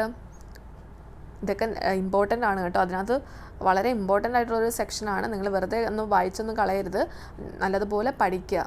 ഓക്കെ. ഇപ്പോൾ സൊഗോറ കോപ്പർ പ്ലേറ്റ് എവിടെ നിന്നാണ് കണ്ടെത്തിയത്? ഉത്തർപ്രദേശിലെ ഗോരഖ്പൂരിൽ നിന്നിട്ടാണ് എന്ത് ചെയ്യുന്നത്? ആ ഒരു സൊഗൗര കോപ്പർ പ്ലേറ്റ് കണ്ടെത്തുന്നത്. അടുത്ത ക്വസ്റ്റ്യൻ ഇതാണ്. The identification of Devanam Piyadasi with Ashoka was confirmed by an inscription at. അതെങ്ങനെയാണ് കൺഫേം ചെയ്തത്? എവിടെ നിന്നുള്ള ഇൻസ്ക്രിപ്ഷൻ വെച്ചിട്ടാണ് അത് കൺഫേം ചെയ്തതെന്ന് ചോദിച്ചാൽ മസ്കിയിൽ നിന്നുള്ള ഇൻസ്ക്രിപ്ഷൻ വെച്ചിട്ടാണ്. ഓക്കെ. അടുത്ത Prayag Prashasti is the name given to. ഏതാണ് പ്രയാഗ് പ്രശസ്തി എന്ന് പറയുന്ന പേര് കൊടുത്തിരിക്കുന്നത് എവിടുത്തെ പില്ലറിനാണ്? അലഹബാദ് പില്ലറിനാണ്. ഏതാണ്? അലഹബാദ് പില്ലറിനാണ് പ്രയാഗ് പ്രശസ്തി എന്ന പേര് കൊടുത്തിരിക്കുന്നത്. Next, Mehrauli iron pillar is located in. Mehrauli important ആണ്. മെഹ്റൗളി അയൺ പില്ലർ എവിടെയാണ് ലൊക്കേറ്റ് ചെയ്തിരിക്കുന്നത്? ഒന്ന് ആലോചിച്ച് നോക്കി. കുത്തബ് മിനാർ കോംപ്ലക്സ് അല്ലേ, ഡൽഹിയിലെ കുത്തബ് മിനാർ കോംപ്ലക്സിലായിരിക്കും അത് ലൊക്കേറ്റ് ചെയ്തിരിക്കുന്നത്. Who established the Mehrauli inscription? ആരാണ് മെഹ്റൗളി ഇൻസ്ക്രിപ്ഷൻ എസ്റ്റാബ്ലിഷ് ചെയ്തത്? ഉടനെ നിങ്ങൾ ഓടിപ്പോയി എഴുതും അശോക എന്നുള്ള പേര് കണ്ടതുകൊണ്ട് അശോകനായിരിക്കും. അശോകനല്ല. എന്തായാലും അതിനകത്ത് ഓപ്ഷൻസിനകത്ത് അശോക കൊടുത്തിരിക്കും, പക്ഷെ അശോക അല്ല. ആരാണ്? ചന്ദ്രഗുപ്താസ് രണ്ടാമനാണ്. Okay, Chandragupta second. Okay, clear ആയല്ലോ? അടുത്ത ക്വസ്റ്റ്യൻ ഇതാണ്. The rock edicts which reflects Ashoka's human approach in his internal administration when he converted himself to Buddhism എന്ന് ചോദിച്ചാൽ നിങ്ങളുടെ ഉത്തരം എന്താണ്? ഖൽസി ഇൻസ്ക്രിപ്ഷൻ ആണ്. ഓക്കെ, ഇതെല്ലാം ഞാൻ അതിനകത്ത് എക്സ്പ്ലെയിൻ ചെയ്തിട്ടുണ്ട്, വീണ്ടും എക്സ്പ്ലെയിൻ ചെയ്ത് ബോറാക്കുന്നില്ല. The first edicts of emperor Ashoka that contain the name Ashoka. Ashoka എന്നുള്ള പേര് ഏതിലാണ്? ആദ്യത്തെ ഇൻസ്ക്രിപ്ഷൻ മസ്കി ഇൻസ്ക്രിപ്ഷനിലാണ്. Okay. The set of rock edicts contain 11 out of the well known 14 rock edicts of Ashoka. ഏതിലാണ് 11 റോക്ക് എഡിക്സ് ഉള്ളത്? കലിംഗ എഡിക്സ് ആണ്. Okay. The set of rock edicts contain 11 out of well known 14 rock edicts. ഏതാണ്? Kalinga edicts. The portrait slab of king Ashoka and his queen attended by 2 chauri bearers were founded from where? Gulbarga district of Karnataka. കർണാടകയിലെ ഗുൽബർഗ ഡിസ്ട്രിക്റ്റിൽ നിന്നാണ് കണ്ടെത്തിയത്. Dash was the first capital of Chalukyas? Aihole ആണ് എന്ത്? ചാളുക്യാസിൻ്റെ ആദ്യത്തെ capital എന്ന് പറയുന്നത്. Hathigumpha inscription from Udayagiri Khandagiri caves in Odisha were inscribed by whom? King Kharavela. ആരാണ്? കിങ് ഖരവേല. ഓക്കെ, ഈ ക്വസ്റ്റ്യൻസ് ഒക്കെ ഒന്ന് എഴുതിയെടുത്തിട്ട് പഠിക്കുക. ഇത് മാത്രമല്ല, ഇതിനകത്ത് ഇനി വേറെയും ഒരുപാട് ക്വസ്റ്റ്യൻസ് വരാം. എല്ലാം കൂടെ ഇൻക്ലൂഡ് ചെയ്യേണ്ട കാര്യമില്ലല്ലോ, അത് നമ്മൾ ക്ലാസ്സിൽ ഡിസ്കസ് ചെയ്തിട്ടുള്ളതാണ്. ഓക്കെ, അപ്പോൾ നമ്മൾ ഇത്രയും കാര്യങ്ങൾ പറഞ്ഞു. അപ്പോൾ ഇനി നമ്മൾ നോക്കാൻ പോകുന്നത് ടെമ്പിൾ ആർക്കിടെക്ചറാണ്. നിങ്ങൾക്ക് ഈ ഒരു ചാപ്റ്റർ പഠിച്ചപ്പോൾ നിങ്ങൾക്ക് ഏറ്റവും ടഫായിട്ട് തോന്നിയത് അല്ലെങ്കിൽ കുറേ ഉണ്ടെന്ന് തോന്നിയതൊക്കെ ഈ ഒരു സെക്ഷനായിരിക്കും. ഈ ഒരു ടെമ്പിൾ ആർക്കിടെക്ചർ എന്ന് പറയുന്ന സെക്ഷനായിരിക്കും. പേടിക്കേണ്ട, അതിനെല്ലാം ഞാൻ മാക്സിമം ചുരുക്കി ആ ഒരു സെക്ഷൻ ഒരു നല്ല നിങ്ങൾക്ക് മനസ്സിലാകുന്ന രീതിയിൽ തന്നെ ഞാൻ പറഞ്ഞു തരാം. ആ ഒരു പോയിൻറ്റ്സ് ഇതിനകത്ത് കൊടുത്തിരിക്കുന്ന പോയിൻറ്റ്സ് അതേപോലെ നിങ്ങളും എഴുതിയെടുക്കുക. അത് അപ്പം എക്സാമിന് പോകുന്നതിന് മുമ്പായിട്ട് ആ ടെക്സ്റ്റ് മൊത്തം വായിക്കുമ്പോഴത്തേക്ക് നിങ്ങളുടെ ഉള്ള കോൺഫിഡൻസ് പോകണ്ട. പകരം ഈ ഒരു നോട്ട്സ്, ഇപ്പം ഞാൻ ഈ കാണിച്ചിരിക്കുന്ന ഈ ഒരു നോട്ട്സ് മാത്രം ഒന്ന് ജസ്റ്റ് ഒന്ന് വായിച്ചു നോക്കിയാൽ നിങ്ങൾക്ക് എളുപ്പമായിരിക്കും ആ ഒരു സെക്ഷൻ. ഓക്കെ, അപ്പോൾ നമുക്ക് തുടങ്ങാം. Temple architecture. ഓക്കെ, അപ്പം ശ്രദ്ധിച്ച് കേൾക്കുക. ആദ്യമേ ടെമ്പിൾ ആർക്കിടെക്ചറിനെ കുറിച്ചൊന്ന് എക്സ്പ്ലെയിൻ ചെയ്യാൻ പറഞ്ഞാൽ നിങ്ങൾ ആദ്യമേ ഒരു 3 പോയിന്റ് പറയുക. എന്താണ്? Development of a square sanctum and a pillared portico during the Gupta period. എന്താണ് ഗുപ്ത പീരീഡ് തുടങ്ങുന്ന സമയത്ത് എന്തായിരുന്നു? ഒരു സ്ക്വയർ സാങ്ക്ടവും അതുപോലെ തന്നെ ഒരു പില്ലേർഡ് പോർട്ടിക്കോ അല്ലേ, അതൊക്കെയായിരുന്നു ഉണ്ടായിരുന്നത്. അതിനുശേഷം എന്താണ്? ആ ഒരു ഫ്ലാറ്റ് റൂഫ്, ഒരു മോണോലിത്തിക് ടെമ്പിൾസിലുള്ള ആ ഫ്ലാറ്റ് റൂഫിൽ നിന്നും എങ്ങോട്ട് മാറുന്നു? വളരെ ഒരുപാട് സ്കൾപ്ചേഴ്സൊക്കെ ചെയ്ത് ഷിഗറാസിലോട്ട് മാറുന്ന ആ ഒരു ടൈമാണ് എന്ത്? Temple architecture. അപ്പം ഈ ഒരു പ്രോഗ്രഷനെ നമുക്ക് 5 സ്റ്റേജസ് ആയിട്ട് കാണിക്കാം. ഓക്കെ, 5 സ്റ്റേജസ് ആയിട്ട്. അപ്പോൾ ടെമ്പിൾ ആർക്കിടെക്ചർ എന്ന് പറയുന്നത് ആദ്യമേ വെറും ഒരു സ്ക്വയർ സാങ്ക്ടം ആയിരുന്നു, ഒരു പില്ലേർഡ് പോർട്ടിക്കോ നടപ്പന്തലൊക്കെ ഉണ്ടായിരുന്നു. ഓക്കെ, അപ്പം അതിൽ നിന്നും ആ ഒരു ഫ്ലാറ്റ് റൂഫിൽ നിന്നും മാറി ഒരുപാട് മാറ്റങ്ങൾ കുറച്ച് മുമ്പോട്ട് പോകുമ്പോഴത്തേക്കും ഒരുപാട് മാറ്റങ്ങൾ ആ ഒരു ഫ്ലാറ്റ് റൂഫിൽ മൊത്തത്തിൽ ആ അമ്പലങ്ങൾക്ക് ആ ഒരു ടെമ്പിൾ ആർക്കിടെക്ചറിന് മാറുന്നു. ആ കാര്യമാണ് അവസാനം എവിടെ എത്തി നിൽക്കുന്നു? ആ ഷിഗറാസിൽ നമ്മൾ ഡിസ്കസ് ചെയ്തായിരുന്നു അല്ലേ, ആ ഷിഗറാസിൽ ഒരുപാട് സ്കൾപ്ചേഴ്സ് ഒരുപാട് കാര്യങ്ങളൊക്കെ ചെയ്ത് കൊത്തി വെച്ചിട്ടുള്ള ഭയങ്കര മോഡിഫൈഡ് ആയിട്ടുള്ള ആ രീതിക്കുള്ള ആ ഒരു ഷിഗറാസിൽ എത്തി നിൽക്കുന്നു, വലിയൊരു നല്ലൊരു ആർക്കിടെക്ചറിൽ ഒരു ടെമ്പിൾ ഉണ്ടാകുന്നു. അത് ആ ഒരു മാറ്റം എന്ന് പറയുന്നത് നമുക്ക് ഒരു 5 സ്റ്റേജസിലൂടെ ആണെന്ന് പറയാം. ഓക്കെ, ശ്രദ്ധിച്ചിരിക്കുക, ഈ പോയിന്റ് വളരെ ഇമ്പോർട്ടൻ്റ് ആണ്. നിങ്ങൾക്ക് വേണമെങ്കിൽ ഈ കാര്യങ്ങളൊക്കെ ആ ഒരു സെക്ഷൻ ചോദിക്കാം. അപ്പം ആദ്യത്തെ സ്റ്റേജ് നമ്മൾ പറഞ്ഞ 5 സ്റ്റേജസ് ആണ്. അതിൽ ആദ്യത്തെ സ്റ്റേജ് എന്ന് പറയുമ്പോഴത്തേക്കും ഒരു ടെമ്പിൾ ആർക്കിടെക്ചറിൻ്റെ ആദ്യത്തെ സ്റ്റേജ് എന്ന് പറയുമ്പോൾ എന്താണ്, ഒരു സ്ക്വയർ ഷേപ്പ് ആയിരുന്നു അല്ലേ, ഒരു സ്ക്വയർ ഷേപ്പാണ്. അതുപോലെ തന്നെ പോർട്ടിക്കോ ഓൺ ഷാലോ പില്ലേഴ്സ് അല്ലേ, ഷാലോ പില്ലേഴ്സിനകത്തുള്ള ഒരു നടപ്പന്തൽ ആ ഒരു രീതിയിലായിരുന്നു. ബിൽട്ട് ഓൺ ലോ പ്ലാറ്റ്ഫോം, ഒരു ചെറിയ വളരെ താഴ്ന്ന രീതിയിലായിരുന്നു ആ ഫിഗേഴ്സൊക്കെ നമ്മൾ ആ ക്ലാസ്സിൽ ഡിസ്കസ് ചെയ്തതാണ് അല്ലേ, ഓർമ്മയുണ്ടാവുമല്ലോ. അപ്പം ആ താഴ്ന്ന ഒരു രീതിയിലായിരുന്നു ആ ഒരു അമ്പലം ഒക്കെ ഉണ്ടാക്കിയിരുന്നത്. അതിനുള്ള എക്സാമ്പിൾ, ഏറ്റവും ഇമ്പോർട്ടൻ്റ് ആയിട്ടുള്ളൊരു എക്സാമ്പിളാണ്, ഫസ്റ്റ് സ്റ്റേജ് ടെമ്പിളിനുള്ള എക്സാമ്പിളാണ് എന്ത്, മധ്യപ്രദേശിലെ സാഞ്ചി, ടെമ്പിൾ നമ്പർ 17 എന്ന് പറയുന്ന സാഞ്ചിയിലുള്ള temple number 17.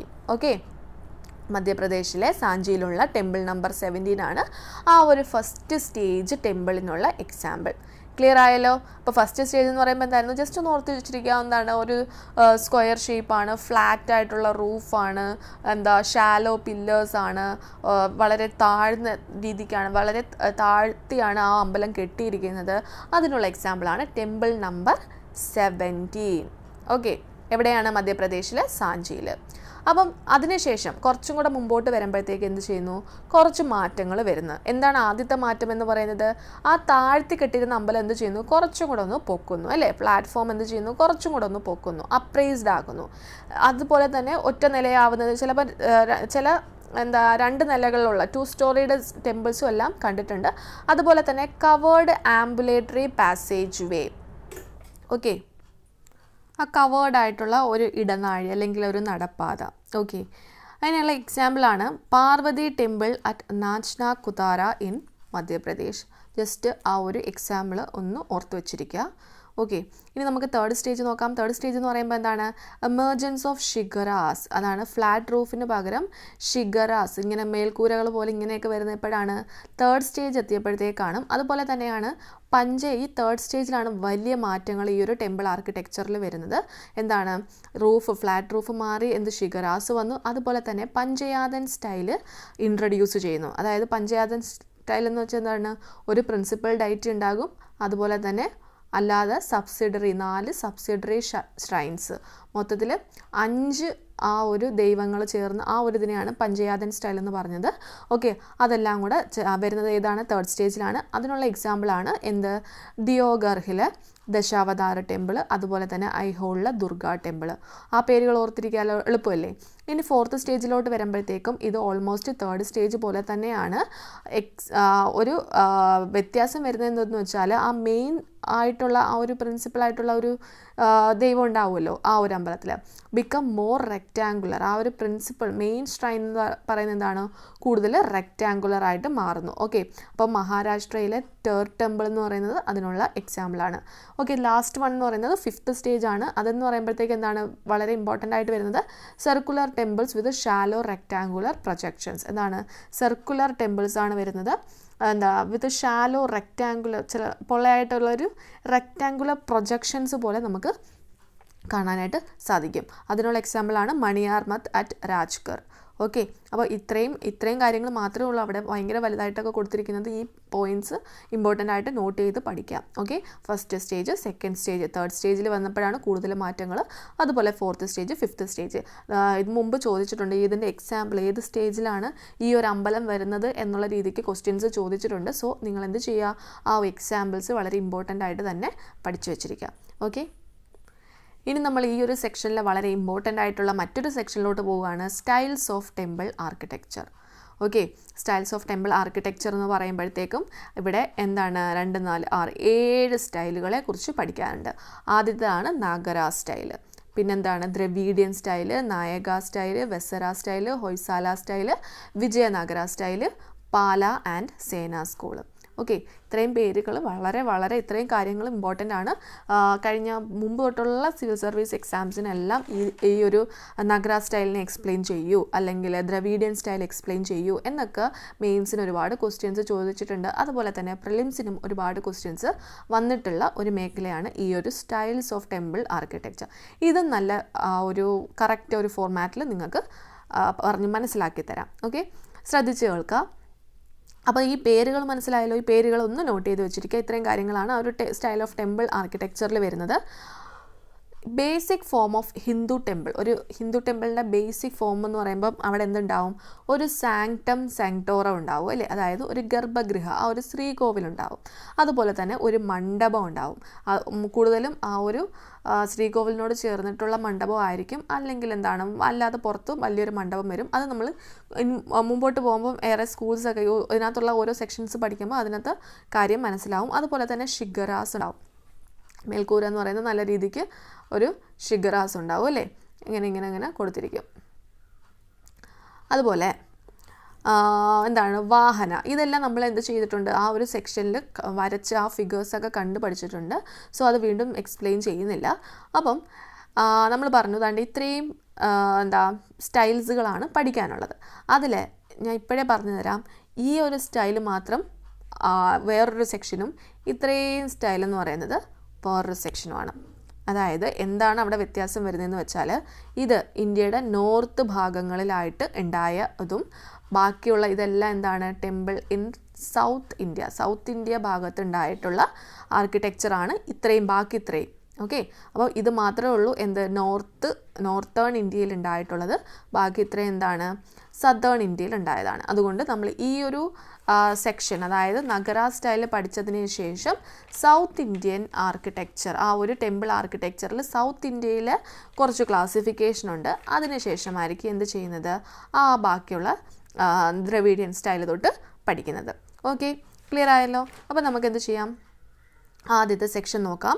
Temple architecture in north India ആണ്. ഇത് ഇതിനകത്ത് കൊടുത്തിട്ടുള്ള ഹെഡിങ് അല്ല, നിങ്ങൾക്ക് മനസ്സിലാകാൻ വേണ്ടിയിട്ട് ഞാൻ എഴുതി വെച്ചിരിക്കുകയാണ്. ഓക്കെ, അപ്പോൾ temple architecture in north India എന്ന് പറയുമ്പം നഗര സ്കൂൾ ഓഫ് ആർക്കിടെക്ചറാണ് നമുക്ക് ഇമ്പോർട്ടൻ്റ് ആയിട്ട് പഠിക്കാനുള്ളത്.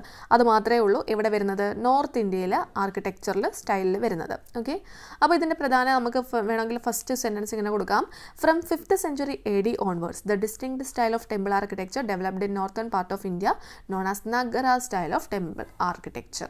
എന്താണ്, 5th AD 5 മുതൽ എന്താണ് ഒരു വ്യത്യസ്തമായ ഒരു രീതിയിലുള്ള ഒരു ടെമ്പിൾ ആർക്കിടെക്ചർ വരുന്നു. ആ ഒരു ടെമ്പിൾ ആർക്കിടെക്ചറിൻ്റെ പേരാണ് എന്ത്, നഗര സ്റ്റൈൽ എന്ന്. നഗരയെന്നോ എങ്ങനെ വേണമെങ്കിലും പ്രൊനൗൺസ് ചെയ്തോ, പക്ഷേ സ്പെല്ലിങ് കറക്റ്റ് ആയിരിക്കണം കേട്ടോ. അപ്പം ഇതിൻ്റെ ഫീച്ചേഴ്സ് എന്തൊക്കെയാണ് എന്ന് നോക്കാം. ആദ്യമേ നഗര സ്റ്റൈലിൻ്റെ ഏറ്റവും ആദ്യത്തെ ഫീച്ചർ എന്ന് പറയുന്നത് എന്താണ്, പഞ്ചയാതൻ സ്റ്റൈലാണ്. ഓക്കെ, പഞ്ചയാതൻ സ്റ്റൈൽ ഏത് ടൈമിലാണ് ഇൻട്രൊഡ്യൂസ് ചെയ്തത്, 3rd സ്റ്റേജ് ഓഫ് ടെമ്പിൾ ആർക്കിടെക്ചറിലാണ് ഇൻട്രൊഡ്യൂസ് ചെയ്യുന്നത്.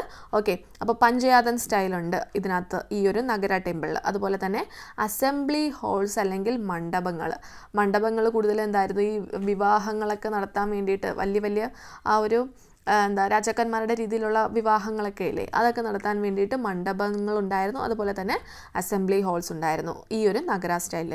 അതുപോലെ തന്നെ എന്താണ്, ആ ഒരു ശ്രീകോവിലിന് മുമ്പായിട്ട് നമ്മുടെ റിവർ ഗോഡസ് എന്നറിയപ്പെടുന്ന ഗംഗയുടെയും യമുനയുടെയും, അപ്പോൾ ഒരു ശ്രീകോവിലിൻ്റെ വാതിൽ ഇവിടെയാണെങ്കിൽ ഈ 2 സൈഡിലായിട്ട് എന്ത് ചെയ്യുന്നുണ്ട്, ഇവരുടെ പടങ്ങൾ എന്ത് ചെയ്യുന്നുണ്ട്, കൊത്തിവെച്ചിട്ടുണ്ടായിരുന്നു, കാർവിങ്സ് ഒക്കെ ഉണ്ടായിരുന്നു. അതുപോലെ തന്നെ ഈ അമ്പലത്തിന് ചുറ്റിനായിട്ട് അടുത്തായിട്ട് എന്തില്ല, ഈ വാട്ടർ ടാങ്ക്സ് അല്ലെങ്കിൽ കുളങ്ങളോ അല്ലെങ്കിൽ കിണറുകളോ ഒന്നും തന്നെ ഈ ഒരു ടൈമിൽ, അതായത് നഗര സ്റ്റൈലിൽ ഇല്ലായിരുന്നു. അതുപോലെ ഇത് അപ്രൈസ്ഡ് പ്ലാറ്റ്ഫോമാണ്. ജസ്റ്റ് ഫ്ലോറിലല്ല, താഴ്ന്നിരിക്കുകയല്ല, കുറച്ച് പൊക്കത്തിലാണ് ഈ ഒരു പ്ലാറ്റ്ഫോം ഉണ്ടാക്കിയിരിക്കുന്നത്. അതുപോലെ പോർട്ടിക്കോസ് പില്ലേർഡ് അപ്രോച്ചാണ്. നടപ്പാതയൊക്കെ എന്തായിരുന്നു, ഒരു പില്ലേഴ്സ് യൂസ് ചെയ്തുകൊണ്ടുള്ള ഒരു അപ്രോച്ചായിരുന്നു ഉണ്ടായിരുന്നത്. അതുപോലെ തന്നെ ഷിഗറാസിനെ, ആ ഒരു ടൈമിലുള്ള ഷിഗറാസിനെ 3ആയിട്ട് ക്ലാസിഫൈ ചെയ്തിട്ടുണ്ടായിരുന്നു. എത്രയായിട്ടാണ്? 3 ക്ലാസിഫൈ ചെയ്തിട്ടുണ്ടായിരുന്നു ആ ഒരു ടൈമിലുള്ള ഷിഗറാസിനെ. അപ്പോൾ ഷിഗറാസ് എന്ന് പറയുമ്പോൾ 3 കൊടുത്തിരിക്കുന്ന ഏതൊക്കെയാണ്? ലാറ്റിന ഓർ രേഖപ്രസാദ്. എന്താണ് ലാറ്റിന അല്ലെങ്കിൽ രേഖപ്രസാദ്? ആ ഓരോ ശിഖരങ്ങളുടെ ആ ഒരു ഷേപ്പാണ് പറയുന്നത് കേട്ടോ. ആദ്യത്തത് ലാറ്റിനയിൽ പറയുന്നത് they were square at the ബേസിൽ എന്തായിരിക്കും? സ്ക്വയർ ആയിരിക്കും. ഓക്കെ, അത് എന്നിട്ട് എന്ത് ചെയ്യുന്നു? Square at the base and the walls curves inward to a point at the top. ഒരു ടോപ്പിലുള്ള ഒരു പോയിന്റിലോട്ട് എന്ത് ചെയ്യുന്നുണ്ട്? ഈ വാൾസ് എല്ലാം തന്നെ കർവ് ചെയ്യുന്നുണ്ട്. ഓക്കെ, അതാണ് ലാറ്റിന ഓർ രേഖപ്രസാദ് എന്ന് പറയുന്നത്. ഇനി ഫംസാന അല്ലെങ്കിൽ ഹംസാന എന്ന് പറയുന്നത് they had A broader base. അതിനെന്താണ്? നല്ല വലിയൊരു ബേസാണുള്ളത്. അതുപോലെ തന്നെ എന്താണ്? വെയർ ഷോർട്ടർ ഇൻ ഹൈറ്റ് ഇത്രയും ഈ ഒരു നമ്മുടെ ലാറ്റിന അല്ലെങ്കിൽ രേഖപ്രസാദിനെ അപേക്ഷിച്ച് അത്രയും പൊക്കത്തിലല്ല ഉള്ളത്. വലിയ ഈ ഒരു ബേസ് വളരെ വലുതും എന്താണ്? ഈ ഒരു ഹൈറ്റ് എന്ന് പറയുന്നത് വളരെ എന്താണ്? ഇതിനെ അപേക്ഷിച്ച് വളരെ കുറവാണ്. ഇനി മറ്റൊന്നെന്ന് പറയുന്നത് വല്ലഭി എന്ന് പറയുമ്പം എന്താണ്? ഒരു റെക്റ്റാങ്കുലർ ബേസ് ആണുള്ളത്. അതിൻ്റെ റൂഫ് എന്ന് പറയുന്നത് ഒരു വോൾട്ടഡ് ചേമ്പേഴ്സായിട്ട് ആ ഒരു വോൾട്ടഡ് ഷേപ്പിലായിരിക്കും എന്ത് ചെയ്യുന്നത്? റൈസ് ചെയ്യുന്നത്. അതുകൊണ്ട് തന്നെ അതിനെ എന്തെന്ന് പറയുന്നുണ്ട്? വാഗൺ വോൾട്ടഡ് റൂഫ് എന്നും എന്തിനെ പറയുന്നുണ്ട്? വല്ലഭിനെ പറയുന്നുണ്ട്. ഓക്കെ, ക്ലിയർ ആയല്ലോ? അതാണ് ഇവിടെ പറയുന്നത്. Valabhi also called wagon vaulted roof. Okay, അടുത്ത പോയിന്റ് പറയുന്നത് ഈ ഒരു ടൈമിലുള്ളതാണ്, നഗര ടൈമിലുള്ളതാണ്. Walls was divided into 3 vertical planes.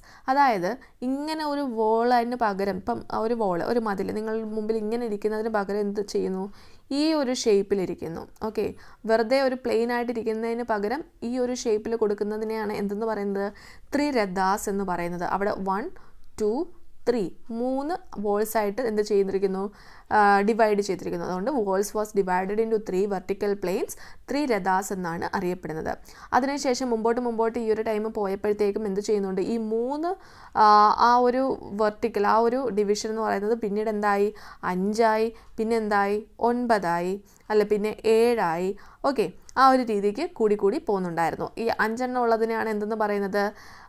ഒരു പഞ്ചരഥ എന്ന് പറയുന്നത്. ഓക്കെ, രഥ എന്നാണ് ആ ഒരു ഡിവിഷൻ അറിയപ്പെടുന്നത്. പഞ്ചരഥ എന്ന് പറയുമ്പോൾ എന്താണ്? 5 ഡിവിഷൻസ്. ഓക്കെ, സപ്തരഥ എന്ന് പറയുന്നത് എന്താണ്? 7 ഡിവിഷൻസ്. നവരഥ എന്ന് പറയുന്നത് എന്താണ്? 9 ഡിവിഷൻസ്.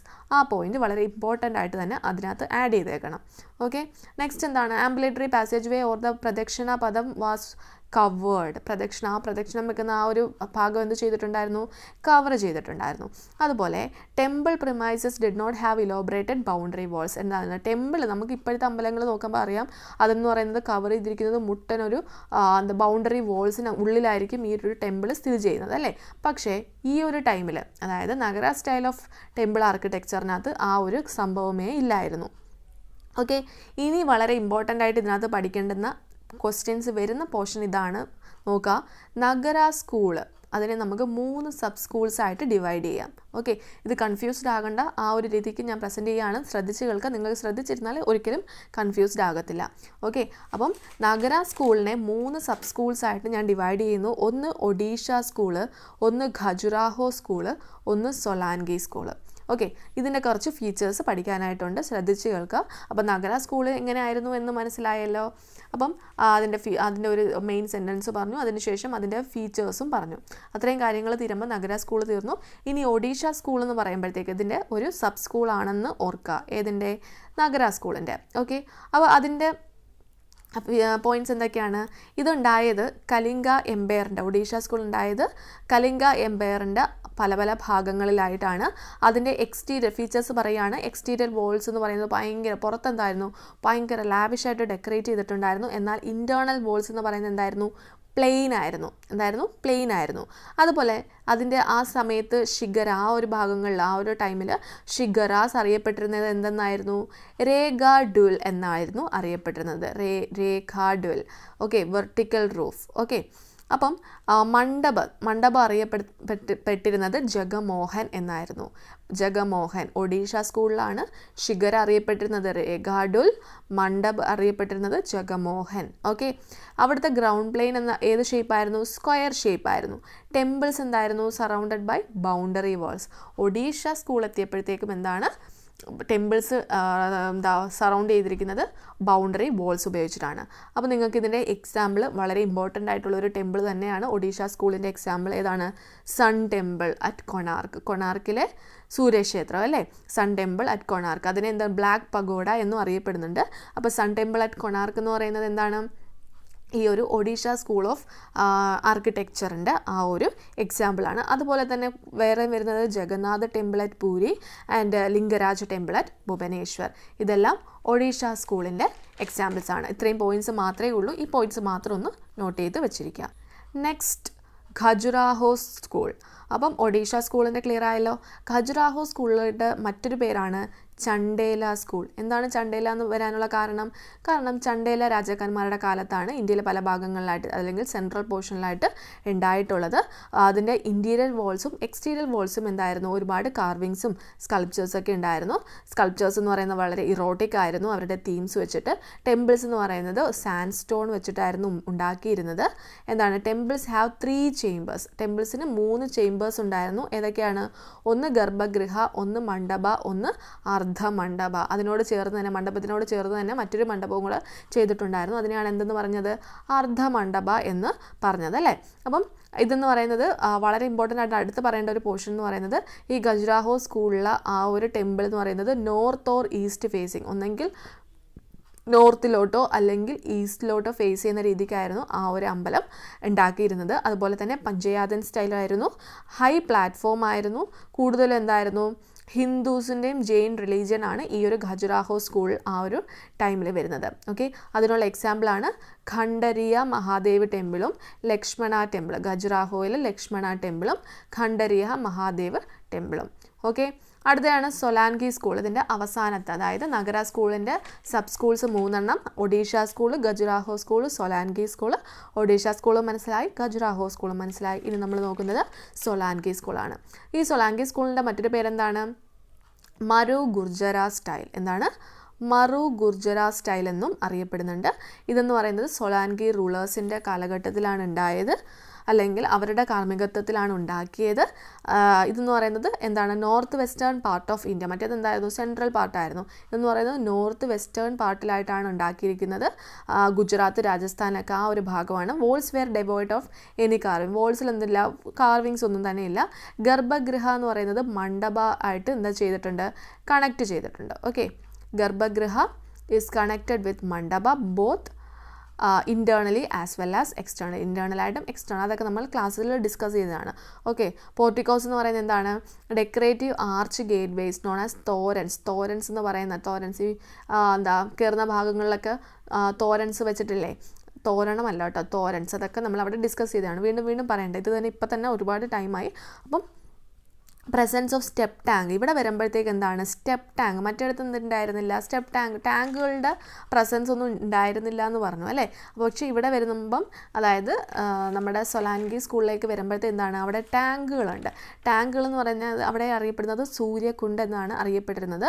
കാരണം ഈ സ്റ്റെപ്പ്, അതായത് കുളത്തിലേക്കൊക്കെ ഇറങ്ങുമ്പോഴത്തേക്ക് ആ ഒരു സ്റ്റെപ്പുകളിൽ മൊത്തം എന്താണ്? ആ ഒരു സ്മോൾ ടെമ്പിൾസും അതുപോലെ തന്നെ വുഡൻ കാർവിങ്സും ഒക്കെ ആ ഒരു സ്റ്റെപ്പുകളിൽ ചെയ്തിട്ടുണ്ടായിരുന്നു. അതുപോലെ ആ അമ്പലം ഉണ്ടാക്കാൻ വേണ്ടിയിട്ട് ഒരുപാട് മെറ്റീരിയൽസ് യൂസ് ചെയ്തിട്ടുണ്ടായിരുന്നു. Such sandstone, black basalt and soft മാർബിളൊക്കെ യൂസ് ചെയ്തിട്ടുണ്ടായിരുന്നു.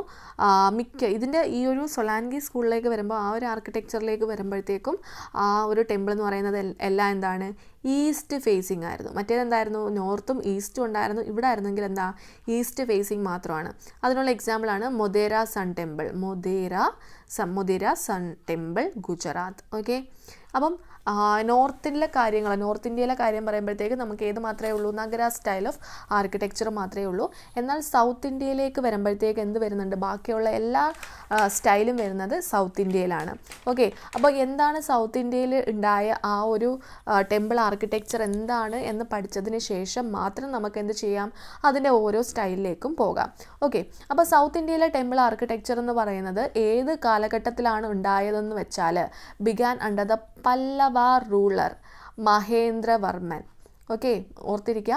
Temple architecture in south India began under Pallava റൂളറായ മഹേന്ദ്രവർമ്മൻ്റെ കാലഘട്ടത്തിലാണ് എന്ത് ചെയ്യുന്നത്, ഈ ഒരു സൗത്ത് ഇന്ത്യയിൽ ഈ ഒരു ടെമ്പിൾ ആർക്കിടെക്ചർ സ്റ്റാർട്ട് ചെയ്യുന്നത്. ഓക്കെ, ഈ ഒരു ഓരോ the temples developed during Pallava dynasty, ആ ഒരു പല്ലവ ഭരണത്തിൻ്റെ ആ ഒരു സമയത്തുണ്ടായിരുന്ന ആ ഓരോ ടെമ്പിളും എന്താണ്, ആ ഓരോ ഭരിക്കുന്ന ഓരോ രാജാക്കന്മാരുടെയും ടേസ്റ്റിനനുസരിച്ച് ഓരോരോ മാറ്റങ്ങൾ വന്നിട്ടുണ്ട്. അപ്പം നമുക്ക് നോക്കാം, 4 രാജാക്കന്മാരുടെ കാലത്തുണ്ടായ സൗത്ത് ഇന്ത്യൻ ആ ഒരു സ്റ്റൈലിൻ്റെ കാര്യം വളരെ ഇമ്പോർട്ടൻ്റ് ആയിട്ട് തന്നെ പഠിച്ചു വെച്ചിരിക്കുക. എന്താണ്, ആദ്യം നമ്മൾ പറഞ്ഞു മഹേന്ദ്രവർമ്മൻ്റെ കാലത്താണ് എന്ത് ചെയ്യുന്നത്, സൗത്ത് ഇന്ത്യയിലെ ടെമ്പിൾ ആർക്കിടെക്ചർ തുടങ്ങുന്നത്. അപ്പം മഹേന്ദ്ര ഗ്രൂപ്പാണ് ആദ്യം നമുക്ക് പഠിക്കേണ്ടത്. അതിനുശേഷം നരസിംഹവർമ്മൻ്റെ കാര്യം, പിന്നെ രാജസിംഹവർമ്മൻ്റെ, പിന്നെ നന്ദിവർമ്മൻ. ഓക്കെ, ഇവരുടെ ഇത്രയും കാര്യങ്ങൾ നമുക്ക് എന്ത് ചെയ്യാം, ഡിസ്കസ് ചെയ്യാം. ആദ്യത്തേതാണ് മഹേന്ദ്ര ഗ്രൂപ്പ്. ആ ഒരു ടൈമിലെ ടെമ്പിൾ ആർക്കിടെക്ചർ എങ്ങനെ ആയിരുന്നു, ഇതാണ് പല്ലവ ടെമ്പിൾ ആർക്കിടെക്ചറിലെ ആദ്യത്തെ സ്റ്റേജ് എന്നറിയപ്പെടുന്ന ഏതാണ്, മഹേന്ദ്ര ഗ്രൂപ്പാണ്. ഈ ടെമ്പിൾ എന്ന് പറയുന്നത് ഉണ്ടാക്കിയത് ആരുടെ നേതൃത്വത്തിലാണ്, മഹേന്ദ്രവർമ്മൻ്റെ നേതൃത്വത്തിലാണ്. കൂടുതലും എന്തായിരുന്നു, റോക്ക് കട്ട് ടെമ്പിൾസ് ആയിരുന്നു. ഈ ഇദ്ദേഹത്തിൻ്റെ കീഴിൽ എന്താണ് ടെമ്പിൾസ് അന്ന് ടെമ്പിൾസ് അറിയപ്പെട്ടിരുന്നത് എന്തായിരുന്നു, മണ്ഡപാസ് എന്നായിരുന്നു അറിയപ്പെട്ടിരുന്നത്. മണ്ഡപങ്ങൾ എന്നായിരുന്നു അന്ന് അറിയപ്പെട്ടിരുന്നത്. ടെമ്പിൾസ് എന്നും വേറെ ഒരു പേരും തന്നെ അതിന് കൊടുത്തിട്ടില്ലായിരുന്നു. മണ്ഡപത്തിന് മാത്രമല്ല മണ്ഡപ എന്ന് പറഞ്ഞത്, മൊത്തത്തിൽ എന്താണ് അതിനെ മണ്ഡപാസ് എന്നാണ് പറഞ്ഞതെന്ന് ഓർത്ത് വെച്ചിരിക്കുക. ഓക്കെ, അപ്പം സൗത്ത് ഇന്ത്യയിലെ ടെമ്പിൾ ആർക്കിടെക്ചറിലെ ആദ്യത്തെ ടെമ്പിൾ ഏതാണ്, അല്ലെങ്കിൽ ആദ്യത്തെ ടെമ്പിൾ ആർക്കിടെക്ചർ ഏതാണ്, മഹേന്ദ്രവർമ്മൻ്റെ ടെമ്പിൾ ആർക്കിടെക്ചറിലാണ് സ്റ്റാർട്ടിങ്, ഫസ്റ്റ് സ്റ്റേജ് എന്ന് പറയുന്നത്. ഇനി നരസിംഹ ഗ്രൂപ്പ് നോക്കാം. സെക്കൻഡ് സ്റ്റേജ് ആണ്, സൗത്ത് ഇന്ത്യയിലെ സെക്കൻഡ് സ്റ്റേജ് ആണ് എന്ത്, നരസിംഹ ഗ്രൂപ്പ്. കൂടുതൽ റോക്കട്ട് ടെമ്പിൾസ്, എന്നിട്ട് എന്ത് ചെയ്യുന്നു, സ്കൾപ്ചേഴ്സ്, അതിനെ ഡെക്കറേറ്റ് ചെയ്യാൻ സ്കൾപ്ചേഴ്സ് വരുന്നു. നരസിംഹൻ മണ്ഡപാസിനെ നമ്മൾ എന്ത് ചെയ്യുന്നു, രണ്ടായിട്ട് ഡിവൈഡ് ചെയ്യുന്നു. രഥാസ് എന്ന് പറഞ്ഞ് രണ്ടായിട്ട് ഡിവൈഡ് ചെയ്യുന്നു. ഏറ്റവും വലിയ രഥയാണ് എന്ത്, ധർമ്മരാജ രഥ എന്നറിയപ്പെടുന്നു. സ്മോളസ്റ്റ് രഥ എന്തെന്നറിയപ്പെടുന്നു, ദ്രൗപദി രഥ എന്നും അറിയപ്പെടുന്നു. ബിഗ്ഗസ്റ്റ് രഥ എന്തെന്നാണ് ഇത് ചോദിച്ചിട്ടുള്ള ക്വസ്റ്റ്യൻ ആണ് കേട്ടോ. ബിഗ്ഗസ്റ്റ് രഥ അറിയപ്പെടുന്നത് ധർമ്മരാജ രഥയെന്നും സ്മോളസ്റ്റ് രഥ അറിയപ്പെടുന്നത് ദ്രൗപദി രഥയെന്നുമാണ്. The design of a temple in the Dravidian style of architecture is successor of the Dharmaraja ratha. അതായത് ദ്രവീഡിയൻ സ്റ്റൈലിലേക്ക് വരുമ്പോഴത്തേക്കും അതിന് മുമ്പായിട്ട് ഉണ്ടായ ആ ഒരു ദ്രവീഡിയൻ സ്റ്റൈൽ ഇതിൻ്റെ ബാക്കിയാണെന്ന് നമുക്ക് വേണമെങ്കിൽ പറയാം. ഇതിൻ്റെ ധർമ്മരാജ രഥയുടെ ബാക്കിയാണെന്ന് പറയാം. ഓക്കെ, ക്ലിയർ ആയല്ലോ. നെക്സ്റ്റ് അടുത്ത ഒരു ഇമ്പോർട്ടൻ്റ് ആയിട്ടുള്ള ഒരു ഗ്രൂപ്പാണ് രാജസിംഹ. ഈ ഒരു തേർഡ് സ്റ്റേജ് എന്നാണ് അറിയപ്പെടുന്നത്. ഇദ്ദേഹത്തിൻ്റെ കീഴിലാണ് development of real structural temples, യഥാർത്ഥത്തിൽ നമ്മളിപ്പോൾ കാണുന്ന രീതിക്കുള്ള സ്ട്രക്ചറൽ ടെമ്പിൾസ് ഒക്കെ ഉണ്ടാകാനായിട്ട് തുടങ്ങിയിരുന്നത് എവിടെയാണ്. ഇതുവരെ വന്നവർ സൗത്ത് ഇന്ത്യയിൽ ബാക്കിയുള്ള 2 പേരും എന്താ ചെയ്തിരുന്നത്, റോക്കട്ട് ടെമ്പിൾസ് ആയിരുന്നു ചെയ്തിരുന്നത്. എന്നാൽ രാജസിംഹ ഗ്രൂപ്പ്, അതായത് രാജസിംഹൻ്റെ നേതൃത്വത്തിലാണ് എന്ത് ചെയ്യുന്നത്, ഇപ്പം നമ്മൾ കാണുന്ന രീതിക്കുള്ള സ്ട്രക്ചറൽ ടെമ്പിൾസ് ഒക്കെ ഉണ്ടാകാനായിട്ട് തുടങ്ങുന്നത്. ഓക്കെ, എവിടെ, സൗത്ത് ഇന്ത്യയിൽ. ഓക്കെ, അതിനുള്ള എക്സാമ്പിളാണ് shore temple at Mahabalipuram, Kailashnath temple at Kanchipuram. അതിനുള്ള എക്സാമ്പിളാണ്, വളരെ ഇമ്പോർട്ടൻ്റ് ആണ്, ഓർത്ത് വെച്ചിരിക്കുക. ഓക്കെ, അടുത്ത നമ്മൾ നോക്കുന്നത് നന്ദിവർമ്മൻ ഗ്രൂപ്പാണ്. നന്ദിവർമ്മൻ ഗ്രൂപ്പ് എന്ന് പറയുമ്പോഴത്തേക്ക് 4ാമത്തെ സ്റ്റേജ് ടെമ്പിൾ ആർക്കിടെക്ചറിൻ്റെ, ടെമ്പിൾ ഡെവലപ്മെൻറ്റിൻ്റെ 4ാമത്തെ സ്റ്റേജാണ്. ഇവിടെ ടെമ്പിൾ എന്ന് പറയുന്നത് ഉണ്ടാക്കിയത് വളരെ ചെറിയ ഒരു സൈസിലായിരുന്നു. വളരെ സൈസ് കുറച്ചായിരുന്നു ഈ ഒരു ടൈമിൽ ടെമ്പിൾസ് ഉണ്ടാക്കിയിരുന്നത്. ഫീച്ചേഴ്സ് ഓൾമോസ്റ്റ് നമ്മളുടെ ദ്രവീഡിയൻ സ്റ്റൈൽ ഓഫ് ടെമ്പിൾ ആർക്കിടെക്ചറിനെ പോലെ തന്നെ ഉള്ളതാണ്. ഓക്കെ, അപ്പോൾ അത്രയും കാര്യങ്ങൾ മാത്രമേ ഉള്ളൂ എവിടെയുള്ളത്, ആ ഒരു സൗത്ത് ഇന്ത്യയിലെ ടെമ്പിൾ ആർക്കിടെക്ചറിൻ്റെ ആ ഒരു ക്ലാസിഫിക്കേഷൻ. അപ്പോൾ വേറൊന്നും അല്ല, ഈ കാര്യം മാത്രം ഓർക്കുക, പല്ലവ ആർക്കിടെക്ചർ, പല്ലവ റൂളേഴ്സിൻ്റെ കാലത്താണ് എന്ത് തുടങ്ങുന്നത്, സൗത്ത് ഇന്ത്യയിൽ ടെമ്പിൾ ആർക്കിടെക്ചർ സ്റ്റാർട്ട് ചെയ്യുന്നത്. അത് നല്ലതുപോലെ ഓർത്ത് വെച്ചിരിക്കുക. ഓക്കെ, അപ്പോൾ ഇവിടെ വരുമ്പോൾ ഒരു ഡൗട്ട് വരരുത്.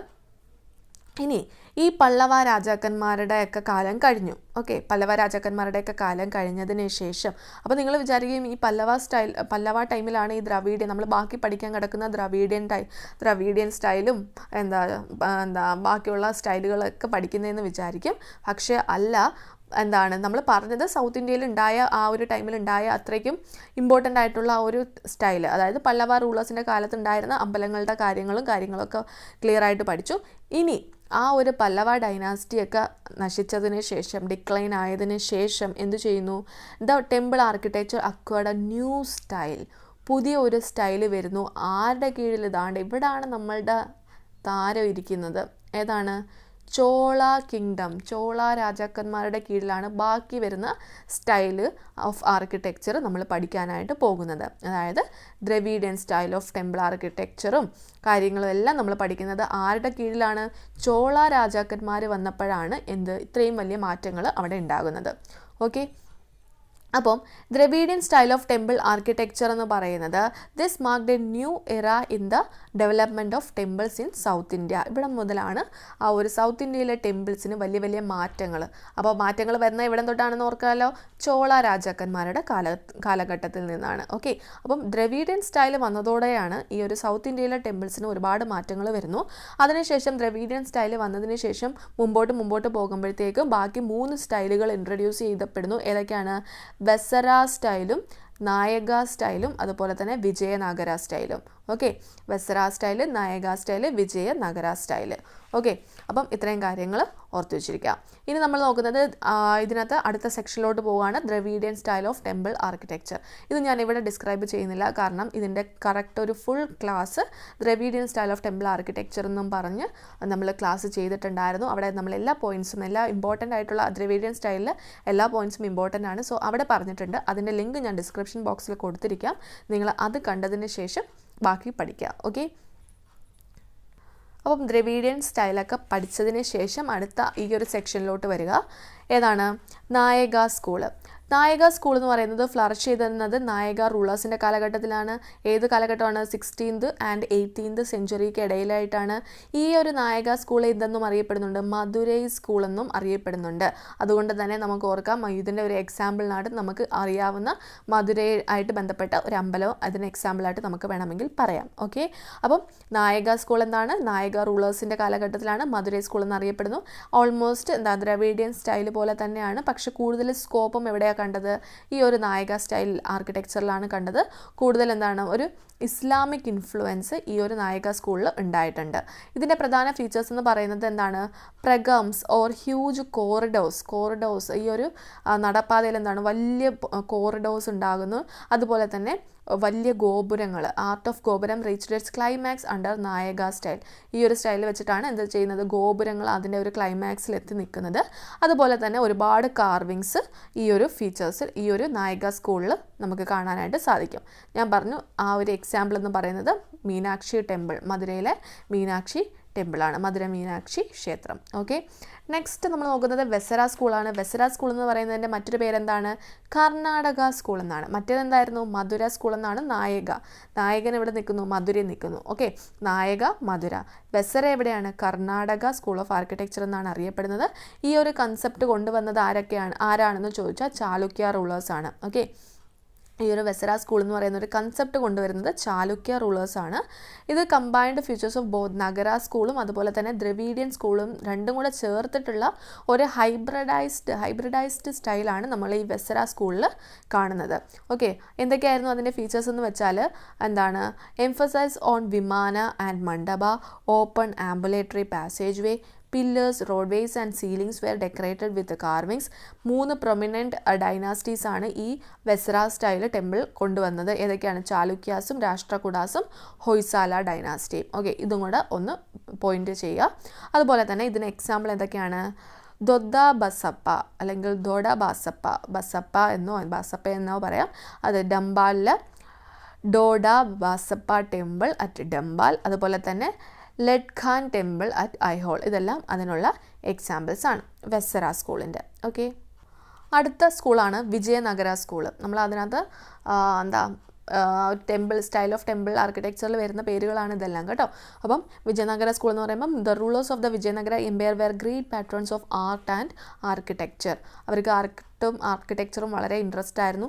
അതുപോലെ തന്നെ വിത്ത് ക്യാപിറ്റൽ അറ്റ് ഹംപി ആയിരുന്നു. അവരുടെ ക്യാപിറ്റൽ ഏതായിരുന്നു? കർണാടകയിലെ ഹംപി ആയിരുന്നു. അവരെന്ത് ചെയ്തു?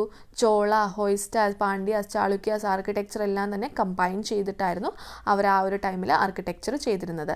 അതിൻ്റെ പ്രധാന ഫീച്ചേഴ്സ് എന്തൊക്കെയായിരുന്നു വെച്ചാൽ walls highly decorated with carvings and geometrical patterns, gopurams on all sides. ഇതുവരെ എന്തായിരുന്നു? ഗോപുരം ഫ്രണ്ടിൽ മാത്രമേ ഉണ്ടായിരുന്നുള്ളൂ. എന്നാൽ 4 സൈഡിലും എന്ത് വരുന്നു? ഗോപുരംസ് വരുന്നു. അതുപോലെ തന്നെ മോണോലിത്തിക് റോക്ക് പില്ലർ വരുന്നു. Enclosing walls were larger.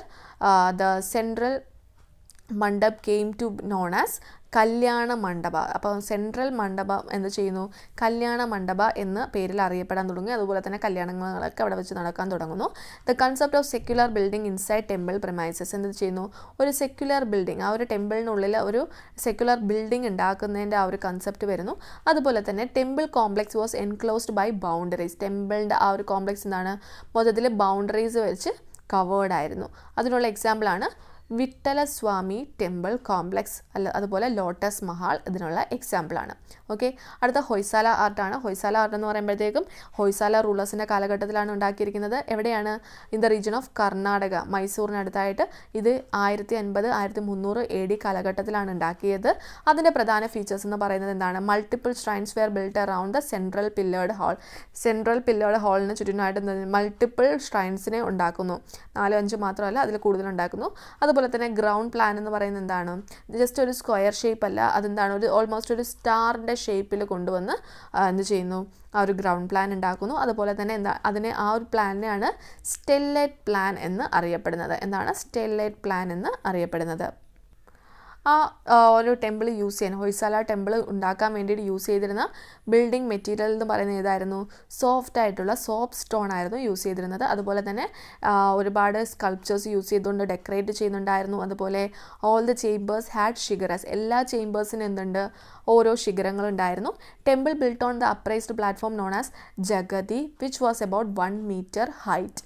Okay, അതിനുള്ള എക്സാമ്പിൾസ് 3 കൊടുത്തിട്ടുണ്ട്. ഏതൊക്കെയാണ്, Hoysaleswara temple at Halebidu, Chennakeshava temple at Belur, Chennakeshava temple at Somanathapura. Okay, ഇതൊക്കെ അതിനുള്ള എക്സാമ്പിളാണ്. എക്സാമ്പിൾസ് ഒക്കെ നോട്ട് ചെയ്യുക. ഓക്കെ, ഇനി നമ്മളുടെ ലാസ്റ്റ് സെക്ഷനാണ്, ഈ ഒരു ക്ലാസ്സിലെ ലാസ്റ്റ് സെക്ഷനാണ് പാല ആൻഡ് സേന സ്കൂൾ ഓഫ് ആർക്കിടെക്ചർ. വളരെ ഇമ്പോർട്ടൻ്റ് ആണ്, ശ്രദ്ധിച്ച് കേൾക്കുക. ഇത് ഏത് റീജിയനിലാണ് ഉണ്ടായത്, Bengal റീജിയനിലാണ്. 8th and 12th century AD കാലഘട്ടത്തിലാണ് ഉണ്ടായത്. ആരുടെ കാർമ്മികത്വത്തിലാണ്, പാല ഡൈനാസ്റ്റി. ഓക്കെ, പേരിൽ തന്നെയുണ്ട്, പാല ഡൈനാസ്റ്റിയുടെയും സേന ഡൈനാസ്റ്റിയുടെയും ആ ഒരു ഇതിലാണ് ഈ ഒരു ആർക്കിടെക്ചർ ഉണ്ടാകുന്നത്. ഈ പാലാസിൻ്റെ മെയിൻ ഫീച്ചേഴ്സ് എന്ന് പറയുന്നത് എന്തായിരുന്നു, കൂടുതലും ബുദ്ധിസ്റ്റ് റൂളേഴ്സ് ആയിരുന്നു. അവർ മഹായാന ട്രഡീഷനായിരുന്നു ഫോളോ ചെയ്തിരുന്നത്. അവർ ഒരുപാട് വിഹാരാസും ചൈത്യാസും സ്തൂപാസും ഒക്കെ ഉണ്ടാക്കി. ഇനി സേന ആൾക്കാരെന്ന് പറയുന്നത്, സേന റൂളേഴ്സ് എന്ന് പറയുന്നത് എന്തായിരുന്നു, ഹിന്ദുസ് ആയിരുന്നു. ഓക്കെ, മറ്റേതാരായിരുന്നു, ബുദ്ധിസ്റ്റുകൾ. പാല ബുദ്ധിസ്റ്റുകളും സേന എന്താണ്, ഹിന്ദുസും ആണ്. Okay, built temples of Hindu ഗോഡ്സിൻ്റെ ടെമ്പിൾസ് ഒക്കെ ആയിരുന്നു ഉണ്ടാക്കിയിരുന്നത്. അതുപോലെ തന്നെ ബുദ്ധിസ്റ്റ് ആർക്കിടെക്ചറും ഒക്കെ ചെയ്തിരുന്നു. പിന്നെ എന്താണ്, influence of both the religions, 2 religion, അതായത് ബുദ്ധിസ്റ്റുകളുടെയും ഹിന്ദുസിൻ്റെയും റിലീജിയൻ്റെ ആ ഒരു ഇൻഫ്ലുവൻസ് അവിടെ ഉണ്ടായിരുന്നു. അപ്പോൾ ഇവിടെ എക്സാമ്പിൾ നമുക്ക് ഈ 3 എക്സാമ്പിൾ ഇമ്പോർട്ടൻ്റ് ആയിട്ട് പഠിച്ചു വെച്ചിരിക്കുക. പാല റൂളേഴ്സിൻ്റെ കീഴിലുണ്ടാക്കിയ മോണുമെൻറ്റ്സ് ഏതൊക്കെയാണ്, universities of Nalanda, Jagaddala, Odantapuri and Vikramashila. ഇതൊക്കെ നമ്മൾ നേരത്തെ PSCയിലൊക്കെ ചോദിച്ചിട്ടുള്ള ക്വസ്റ്റ്യൻ ആണ് അല്ലേ. Universities of Nalanda, Jagaddala, Odantapuri, Vikramashila. അതുപോലെ Somapura Mahavihara is a magnificent monastery in Bangladesh. അപ്പം സേന റൂളേഴ്സിൻ്റെ കേസിൽ വരുന്ന ഇതാണ് Dhakeshwari temple in Bangladesh. Important ആണ്, ഓർത്ത് വെച്ചിരിക്കുക, നോട്ട് ചെയ്യുക. ഇനി പാല ആർക്കിടെക്ചറിനെ സംബന്ധിച്ച് സേന ആർക്കിടെക്ചറിന് കുറച്ചൊരു ഫീച്ചേഴ്സ് ഉണ്ടായിരുന്നു. ഒന്നെന്ന് പറയുന്നത് എന്തായിരുന്നു, അതിൻ്റെ ഒരു റൂഫ് എന്ന് പറയുന്നത് കർവ് അല്ലെങ്കിൽ സ്ലോപ്പിംഗ് റൂഫായിരുന്നു. അതറിയപ്പെട്ടിരുന്നത് ബംഗ്ലാ റൂഫ് എന്നായിരുന്നു അറിയപ്പെട്ടിരുന്നത്. അതുപോലെ തന്നെ എന്തായിരുന്നു, അവിടെ ഉണ്ടാക്കാൻ വേണ്ടി യൂസ് ചെയ്തിരുന്ന മെറ്റീരിയൽ എന്ന് പറയുന്നത് ടെറാക്കോട്ട ബ്രിക്കുകളായിരുന്നു. ടെറാക്കോട്ട വെച്ചുണ്ടാക്കിയ ബ്രിക്കുകളായിരുന്നു. അതുപോലെ ഷിഗറാസ് എന്ന് പറയുന്ന വളരെ വലുതും വളരെ ടോളും അതുപോലെ തന്നെ കർവ്ഡ് ആയിട്ടുള്ള ഷിഗറാസ് ആയിരുന്നു. ഹൈലി ലസ്ട്രസ് ആയിട്ടുള്ള ഫിനിഷ് ആയിരുന്നു. അതിനുള്ള എക്സാമ്പിളാണ് സിദ്ധേശ്വര മഹാദേവ ടെമ്പിൾ അറ്റ് ബരാക്കാർ. ഓക്കെ, അപ്പോൾ ഇത്രയും കാര്യങ്ങൾ ക്ലിയർ ആയല്ലോ. ക്ലാസ് അത്രയ്ക്കും നമ്മൾ ഒരുപാട് കാര്യങ്ങൾ പഠിക്കാനുള്ളത് കൊണ്ടാണ് ഇത്രയും ലെങ്ത് വരുന്നത് കേട്ടോ. അപ്പോൾ എന്തെങ്കിലും ബോറായിട്ട് തോന്നുകയാണെങ്കിൽ ജസ്റ്റ് ഒന്ന് പോസ് ചെയ്തൊന്ന് റിലാക്സ് ചെയ്തതിന് ശേഷം മാത്രം ബാക്കി ക്ലാസ് കാണുക, അല്ലെങ്കിൽ വെറുതെ നമ്മൾ കേട്ടിരുന്നിട്ടൊന്നും കാര്യമില്ലല്ലോ. ഓക്കെ, അപ്പം ഇത്രയും കാര്യങ്ങൾ പഠിച്ചതിന് ശേഷം നമ്മൾ അടുത്ത റിവിഷൻ സ്റ്റാർട്ട് ചെയ്യാം. റിവിഷൻ അതിനകത്ത് കുറച്ച് കാര്യങ്ങളും കൂടെ മാത്രമേ ഉള്ളൂ. അത് കുറച്ചും കൂടെ ഒരു ഇൻട്രസ്റ്റിംഗ് ആയിട്ട് തോന്നുന്ന സെക്ഷനാണ് ഇത്. നമ്മൾ ഒരുപാട് സെക്ഷൻസ് ഉണ്ടായതുകൊണ്ടാണ് ഇത് ഇച്ചിരി ബോറിംഗ് ആയിട്ട് തോന്നി കാണത്തില്ലല്ലോ അല്ലേ. അത് ആ ഒരു രീതിക്കാണ് ഞാൻ മാക്സിമം നോട്ട്സ് നിങ്ങൾക്ക് വേണ്ടിയിട്ട് പ്രിപ്പയർ ചെയ്തത്. ഓക്കെ, സോ എന്തെങ്കിലുമൊക്കെ ഡൗട്ട് ഉണ്ടെങ്കിൽ നമ്മളുടെ കമൻറ്റ് ബോക്സിൽ പറയുക. മൊത്തത്തിൽ എൻ്റെ കിളി പോയിരിക്കും. ഇത്രയും നേരം ക്ലാസ് എടുക്കുമ്പോഴത്തേക്കും ഒരു പരുവാവും. ഓക്കെ, അതുപോലെ തന്നെ ഈ ഒരു ക്ലാസ് ഇഷ്ടപ്പെട്ടെങ്കിൽ ലൈക്ക് ചെയ്യാനും അതുപോലെ ഫ്രണ്ട്സിനൊക്കെ ഫോർവേഡ് ചെയ്ത് കൊടുക്കാനും മറക്കരുത് കേട്ടോ. അപ്പം നമുക്കിനി അടുത്ത സെക്ഷനിൽ കാണാം. താങ്ക്